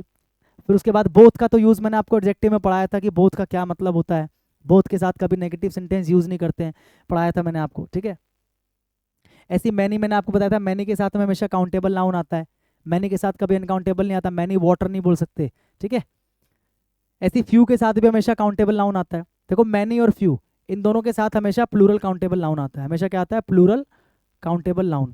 और अगर प्लूरल काउंटेबल नाउन आ रहा है तो आगे सेंटेंस में जो वर्ब आएगा वो भी क्या आएगा, प्लूरल आएगा। इतने तो आप समझदार हो ही, समझ में आ रहा है कि नहीं आ रहा है, ऑल क्लियर। और लिटल, लिटल के साथ हमेशा क्या आता है, सिंगुलर अनकाउंटेबल नाउन, लिटल के साथ हमेशा क्या आता है, singular uncountable noun, singular uncountable noun little के साथ, little, a little, the little. ठीक है, इनफ जो होता है अपने आप में एक एडजेक्टिव भी होता है, एक एडवर्ब भी होता है, अपने आप में क्या होता है, एडजेक्टिव भी होता है, और अपने आप में एक एडवर्ब भी होता है, और अपने आप में एक प्रोनाउन भी होता है। ठीक है, ऐसी अनदर। अब इनके एग्जाम्पल्स कुछ देख लेते हैं, आपको समझ में आ जाएगा मैं क्या समझा रहा हूँ। One must be loyal to one's country, ध्यान रखना वन का जो पॉजिटिव केस बनता है, यहाँ पर मैंने नहीं लिखा है, लिख लेना। वन का जो पॉजिटिव केस बनता है ना, वन का पॉजिटिव, वन का पॉजिटिव जो बनता है वो क्या बनता है, वंस, क्या बनता है, वंस। और वन का जो रिफ्लेक्सिव बनता है, क्या बनता है, रिफ्लेक्सिव, वो क्या बनता है, वन सेल्फ। ये दो चीज़ें याद रखना। ठीक है, एग्जाम में आपको क्या करेगा ना, वन का पॉजिटिव आपको दे देगा हिज, जैसे यहाँ पर आपको हिज दे देगा, one must be loyal to his country, his country नहीं, अगर आपका सब्जेक्ट वन है तो यहाँ पर क्या आना चाहिए, वंस, क्या आना चाहिए, वंस। ये जो वन है ना यहाँ पर, ये प्रोनाउन है। कैसे पता लग रहा है, क्योंकि इसके बाद कोई नाउन नहीं है, अगर इसके बाद एक नाउन होता तो एडजेक्टिव बन जाता। जैसे कि देर वो, जैसे कि वन बॉय, मैं सीधा बोलूँ वन बॉय, वन पेन, है ना, वन के साथ कोई नाउन लगा दूँ तो वहाँ पर वन का मतलब एक हो जाता है, तो वो एडजेक्टिव बन जाता है, लेकिन ये प्रोनाउन है। One must be loyal to one's country, everybody believes, देखो ये सिंगुलर होता है, मैंने बताया ना, ये क्या होता है, सिंगुलर, जितने भी बॉडी वाले, वन वाले, थिंग वाले हैं, अगर ये सिंगुलर है तो इनके साथ में वर्ब भी सिंगुलर, तो जब हम वर्ब में एस या ई एस लगा देते हैं तो वो क्या बन जाता है, वर्ब सिंगुलर, तो वर्ब सिंगुलर है यानी कि सेंटेंस क्या है, ठीक है। Everybody believes that he is a super hero, none but the weak, none but the weak, the weak, यहाँ पर द वीक का मतलब क्या है, पूरी वीक कम्युनिटी, कमजोर लोगों की पूरी कम्युनिटी। कई बार ऐसा होता है कि जब हम किसी एडजेक्टिव के साथ में द लगा देते हैं, एडजेक्टिव के साथ में द, जैसे कि मैं बोलूँ द वीक, है ना, the blind, the deaf, the poor, the rich, ये चीज़ें ध्यान रखना। हम जब एडजेक्टिव के साथ में क्या करते हैं, द लगा देते हैं, तो ये पूरी कम्युनिटी को दर्शाता है, किसको दर्शाता है, कम्युनिटी को। ये सारे के सारे क्या है, प्लूरल है अपने आप में। एग्जाम में ये गलती मत करना कहीं द वीक को द वीक्स कर दो, वीक अपने, द वीक अपने आप में प्लूरल बन गया, वीक की पूरी कम्युनिटी। ऐसी द ब्लाइंड अपने आप में ब्लाइंड लोगों की पूरी कम्युनिटी बन गई। ऐसी द डेफ का मतलब डेफ लोगों की पूरी कम्युनिटी बन गई। ऐसी द पुअर का मतलब गरीबों की कम्युनिटी, द पुअर्स नहीं, द पुअर, द रिचेस नहीं, द रिच, समझ में आ रहा है, ऐसी पुअर्स नहीं, द पुअर। ठीक है, अगर आपको बोल रहा हूँ स्पेसिफिकली, पूरी कम्युनिटी की बात नहीं करनी, अगर आपको बोल रहा हूँ दो गरीब लोग, आप कहोगे सर कैसे बोलेंगे, आपने मना कर दिया पुअर्स बोलने से कि पुअर में, क्योंकि भाई एडजेक्टिव में कब से एस एस लगाने लगे, आप ये सोचो ना, ये एडजेक्टिव है, एडजेक्टिव में एस एस लगा के प्लूरल बनते हुए देखा कभी आपने? प्लूरल जो बनता है वो नाउन का बनता है, ये एडजेक्टिव है। तो अगर आपको प्लूरल बनाना है, अगर आपको बोलना है दो गरीब लोग, तो कैसे बोलोगे? टू, पुअर का पुअर रहेगा और क्या बन जाएगा? पीपल, टू पुअर पीपल या to poor person, to poor person, to poor person, ठीक है, ठीक है, टू पुअर पर्सन, दो गरीब लोग या दो गरीब बंदे। तो पुअर का तो पुअर ही रहेगा, इसको प्लूरल मत करना, इसको प्लूरल मत करना, क्योंकि एडजेक्टिव है, एडजेक्टिव का प्लूरल कभी नहीं बनता। द लगाने का मतलब पूरी कम्युनिटी बन गई, पूरी क्या बन गई है? कम्युनिटी बन गई पूरी। ये चीज याद रख लोगे, काम आएगी आपके। None but the weak are always dominated, की और कोई नहीं बल्कि जो वीक होते हैं, none but the weak, none but the weak. अभी जो द वीक है आपको पता है प्लूरल है, तो अगर ये प्लूरल है तो इसके साथ में जो वर्ब है वो भी क्या है? प्लूरल है। ये ध्यान रखना, जो वर्ब है वो भी क्या है? प्लूरल है, ठीक है। सम आर बॉर्न, सम के साथ कोई नाउन नहीं है, मतलब सम यहाँ पर प्रोनाउन है। अगर सम के साथ नाउन लगा होता तो वो एडजेक्टिव बन जाता। Some are born to die, कि कुछ लोग जो है ना, कुछ लोग जो है वो पैदा होते हैं मरने के लिए, फॉर द कंट्री, कुछ लोग पैदा होते हैं देश के लिए मरने के लिए। Some are born, some is born नहीं, सम आर बॉर्न, ठीक है। सम अगर प्रोनाउन है तो वो प्लूरल माना जाएगा, सम अगर क्या है? प्रोनाउन है, तो वो क्या माना जाएगा? प्लूरल। इसको याद रखना, सम अगर प्रोनाउन है तो वो प्लूरल माना जाएगा, ठीक है। फ्यूवर, ऐसी फ्यू अगर प्रोनाउन है तो क्या? ये तो हमेशा ही प्लूरल रहता है, चाहे प्रोनाउन हो चाहे एडजेक्टिव हो, ये हमेशा क्या रहता है? प्लूरल, हमेशा क्या रहता है? प्लूरल। इसलिए इसके साथ में वर्ब भी क्या है? देखो प्लूरल, फ्यूवर। फ्यूवर डिटेन्ड, कुछ लोगों को डिटेन कर लिया गया, मतलब रोक लिया गया। मैनी वर रिलीज्ड, और कई लोगों को छोड़ दिया गया। तो मैनी के साथ, मैनी भी अपने आप में प्लूरल होता है, अभी अभी मैंने आपको बताया था, तो उसके साथ में जो वर्ब आएगा वो भी क्या आएगा? प्लूरल। छोटी छोटी चीजें याद रखने वाली, ठीक है। All that glitters is not gold, example करा दिया। मोस्ट ऑफ द बॉयज, देखो मोस्ट के बाद अगर द लग जाए, मोस्ट के बाद क्या लग जाए? द, मोस्ट के बाद या तो द लग जाए या फिर क्या लग जाए? कोई पॉजेसिव एडजेक्टिव लग जाए, क्या लग जाए? कोई पॉजेसिव एडजेक्टिव लग जाए, जैसे कि माय, योर, हिज, ठीक है। मोस्ट के बाद या तो द लग जाए या पॉजेसिव एडजेक्टिव लग जाए, तो हमेशा क्या लगता है साथ में? ऑफ, हमेशा साथ में क्या लगता है? ऑफ, ध्यान रखना, ये ध्यान रखने वाली चीज़ है। अगर मोस्ट के बाद द लग रहा है या मोस्ट के बाद कोई पॉजिटिव एडजेक्टिव लग रहा है, तो वहां पर मेरे बंधु मेरे मित्र याद रखना कि हमेशा हमेशा और हमेशा ऑफ लग जाता है मोस्ट के बाद। हम डायरेक्ट भी बोल सकते हैं मोस्ट वाटर, है ना, मोस्ट पीपल, डायरेक्ट भी बोल सकते हैं, लेकिन अगर आपको द लगाना है या अगर आपको कोई पॉजिटिव एडजेक्टिव लगाना है, माई, योर, हिज लगाना है, ऐसा कुछ, तो वहां पर फिर ऑफ लगाना पड़ता है ना। जैसे कि most of the class, the लगा दिया तो ऑफ लग गया, मोस्ट ऑफ द क्लास, है ना। या फिर मोस्ट ऑफ हिज बुक्स, उसके पास मान लो बहुत सारी किताबें, तो क्या बोलोगे? Most of his, most of his books. तो यहाँ पर जो नाउन आएगा वो प्लूरल आएगा। अगर ऑफ के बाद नाउन लगाते हो तो नाउन क्या आएगा? प्लूरल। ये जो नाउन है, ये नाउन हमेशा क्या आएगा? प्लूरल, अगर ऑफ के बाद लगा रहे हो तो, ठीक है। और अगर ये प्लूरल है तो आपका वर्ब भी क्या आएगा? प्लूरल। ये कॉमन बेसिक चीज़ें हैं, अगर ये भी आपको नहीं पता है और आप CHSL या CGL का एग्जाम देने जा रहे हो, तो मेरा आप लोगों से एक ही चीज़ है कहना, बक बुड़बक, मतलब क्या पढ़े हो तुम? ये बेसिक चीज़ नहीं पता है कि सिंगुलर नाउन होता तो सिंगुलर वर्ब आता है, प्लूरल नाउन होता तो प्लूरल वर्ब आता है। अगर ये भी आपको नहीं पता है तो फिर भाई मैं आपसे क्या ही उम्मीद करूं एग्जाम क्लियर करने की, है ना। सिंगुलर प्रोनाउंस ये तो मैंने आपको बता दिया, ही, हिम, हिज भी लिख लेना है यहाँ पर, या himself. And singular verbs are used for everybody, somebody, anybody, nobody, everyone, someone, no one and anyone. One वाले, बॉडी वाले जितने भी इनके साथ में ये प्रोनाउंस आपको लगाने होते हैं। और वर्ब भी क्या आता है? सिंगुलर, ये तो मैंने आपको बता दिया, वर्ब भी क्या आता है? सिंगुलर, ठीक है, क्योंकि सारे सिंगुलर होते हैं ये। और ऐसे ही सिंगुलर प्रोनाउन इट, इट्स या itself. And singular verb use होते हैं थिंग वाले जितने भी हैं, बता दिया मैंने आपको पहले। एग्जाम्पल देख लीजिए, he helps every one of his class in his studies. He helps every one of his class, वो अपने क्लास में हर किसी की मदद करता है, किस चीज़ में? उसकी पढ़ाई में। तो ये जो पॉजिटिव केस है वो एवरी वन के लिए लगा है, तो एवरी वन का पॉजिटिव केस क्या बनता है? हिज। एवरीथिंग हैज, देखो एवरीथिंग सिंगुलर वर्ब आएगा, लिखा है ना, देखो सिंगुलर वर्ब, तो everything has been planned. Everybody should love his country, positive case क्या है? His. Everyone has, singular verb, positive case his. और यहाँ पर सब्जेक्ट के लिए क्या लगाना है? ही, क्योंकि इन्हीं में से लगेगा, ही, हिज, हिम, इन्हीं में से लगेगा जो लगेगा। तो एवरीवन हैज, हर किसी के पास है, हिज ओन आइडियाज, अपने खुद के आइडियाज, विच जो ही वांट्स टू चेंज, जो वो चेंज करना चाहता है, जो वो चेंज करना चाहता है। एवरीथिंग सिंगुलर वर्ब हैज, और देखो इट्स, प्रोनाउन लगाना है तो इट्स, इनमें से एक लगेगा क्योंकि थिंग वाला है। वंस जो है ना, ये किसका पॉजेसिव केस होता है, ये पॉजेसिव केस होता है वन का। ये भी मैंने आपको समझा दिया कि वन का जो पॉजेसिव केस होता है वो क्या होता है, वंस होता है। All clear? क्या आपको मेरी बात समझ में आ रही है, हाँ कि ना? आगे बढ़िए। One is used to avoid the repetition of a singular countable noun. एक सिंगुलर काउंटेबल नाउन अगर आपको पहले से दे रखा हो और वापस से आपको वही सिंगुलर काउंटेबल नाउन लगाना पड़े, अगर आपको लगे कि हाँ लगाना पड़ेगा, तो उसको हम दोबारा से रिपीट नहीं करते, बल्कि उसकी जगह पर क्या लिख देते हैं, वंस। और अगर मान लो एक प्लूरल काउंटेबल नाउन है, उस प्लूरल काउंटेबल नाउन को आपको क्या करना है, रिपीट करना है, तो उसको रिपीट करने से बचाने के लिए अपन क्या लगा देते हैं, वन का ही प्लूरल क्या होता है, वंस। वन का प्लूरल क्या होता है, वंस। वन जो है ये सिंगुलर है, ध्यान रखना, और वंस जो है प्लूरल है। बहुत ही प्यारा रूल है ये, बहुत कम जगह पे आपको पढ़ने को मिलता है ये। वन जो है वो सिंगुलर है, वंस जो है वो क्या है, प्लूरल है, ठीक है। द सेकंड पैरेट फ्लू, जो दूसरा वाला तोता था वो उड़ गया, फ्लू अवे, दूसरा वाला तोता उड़ गया, एज जैसे कि, एज का मतलब यहाँ पर क्या है, जैसे कि, जैसे कि पहले वाले ने किया, जैसे कि पहले वाले ने किया, बिल्कुल वैसे ही पहले दूसरा वाला उड़ गया, जैसे कि पहले वाले ने, तो पहले वाला मतलब पहले वाला भी तोता ही होगा। तो यहाँ पर जब एक नाउन है, सिंगुलर नाउन, और उसी नाउन के बारे में आप आगे भी बता रहे हो, ठीक है, सेकंड तोता बिल्कुल वैसे ही उड़ गया जैसे कि फर्स्ट वाला उड़ा, तो फर्स्ट वाला भी क्या, तोता। तो तोते को वापस से रिपीट नहीं करना, क्योंकि सिंगुलर काउंटेबल नाउन अगर है और उसको अगर अगर आपको रिपीट करना पड़ रहा है, तो उसको रिपीट होने से बचाने के लिए हम क्या लगा देते हैं, वन। जैसे कि the first parrot, the first one.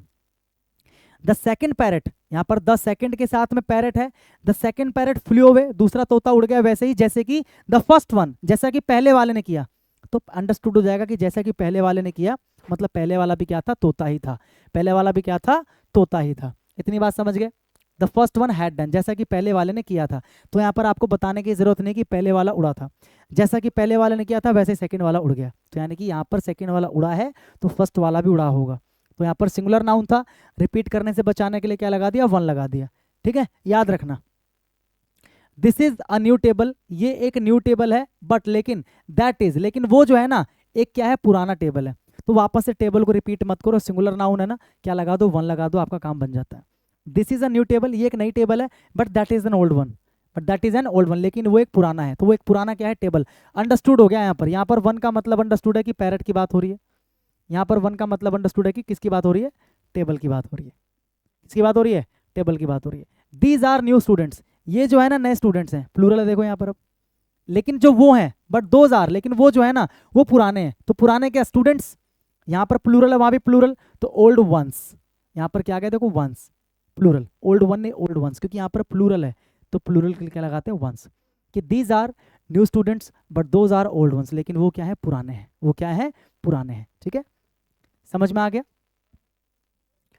बस ये लास्ट है, वन या ones is not used after possessive adjective. देखो पॉजेसिव एडजेक्टिव आपको पता है क्या होता है, वही my, your, his, her, etcetera, पता है आपको ये। अगर इसके बाद आपको कभी भी वन या वंस दिखाई दे जाए तो ये जो स्ट्रक्चर ये गलत होता है, क्योंकि इन दोनों की जगह पर एक चीज आता है, वो क्या आता है, पॉजेसिव प्रोनाउन, जो कि क्या होता है, माय का पॉजेसिव प्रोनाउन क्या होता है, माइन। योर का क्या होता है, योर्स, पढ़ा चुका हूं मैं आपको, कोई नई चीज नहीं पढ़ा रहा हूं, ठीक है। योर का क्या होता है, योर्स, हिज का हिज होता है, हर का क्या होता है, हर्स, एटसेट्रा, ठीक है। तो ये स्ट्रक्चर गलत होता है, पॉजेसिव एडजेक्टिव के साथ कभी भी वन या वंस नहीं आता। योर शर्ट इज न्यू, तुम्हारी शर्ट क्या है, न्यू है, but my one, possessive adjective के साथ वन, ये क्या है, गलत है, इसकी जगह पर क्या आ जाएगा, माइन। ये याद रखना हमेशा, पॉजेसिव एडजेक्टिव के साथ में वन का इस्तेमाल नहीं करते। तो your shirt is new but mine is old, mine is old, तो your shirt is new but mine is old, ठीक है, ये याद रखना। तो प्रोनाउन के जितने भी मोस्ट इंपॉर्टेंट कॉन्सेप्ट्स थे मैंने आपको 2 क्लास के अंदर प्रोनाउन मैंने पूरी खत्म करवा दी है। आई होप आपको प्रोनाउन बहुत अच्छे से समझ में आया होगा, आपने रिवाइज किया होगा। और अंत में फिर से वही बात कि अगर आपको लग रहा है कि क्लास आपके लिए यूजफुल है, आपको बहुत कुछ सीखने को मिला, तो भाई इतना सा काम कर दिया करो कि आप कमेंट करके मुझे बताया ज़रूर करो, क्योंकि मुझे बड़ा अच्छा लगता है कमेंट्स को पढ़ के, सीरियसली बताता हूँ मैं ये बात। मुझे अंदर से ऐसा लगता है कि हाँ मैं कुछ अच्छा कर रहा हूँ, है ना, और मेहनत करने की मुझे और क्या मिलती है, एनर्जी मिलती है अंदर से, ठीक है। तो कमेंट करके ज़रूर बताना कि क्लास आपको कैसी लगी, और इसके अलावा वीडियो को शेयर कर दिया करो दोस्तों के साथ में, लाइक करके जाया करो, क्योंकि लाइक देख के भी अच्छा लगता है कि हाँ बच्चों को पसंद आए, ठीक है। मैं आपसे मिलूंगा अगली क्लास में एक नए टॉपिक के साथ में, एक नए चैप्टर के साथ में, तब तक के लिए सभी को गुड नाइट और जय हिंद।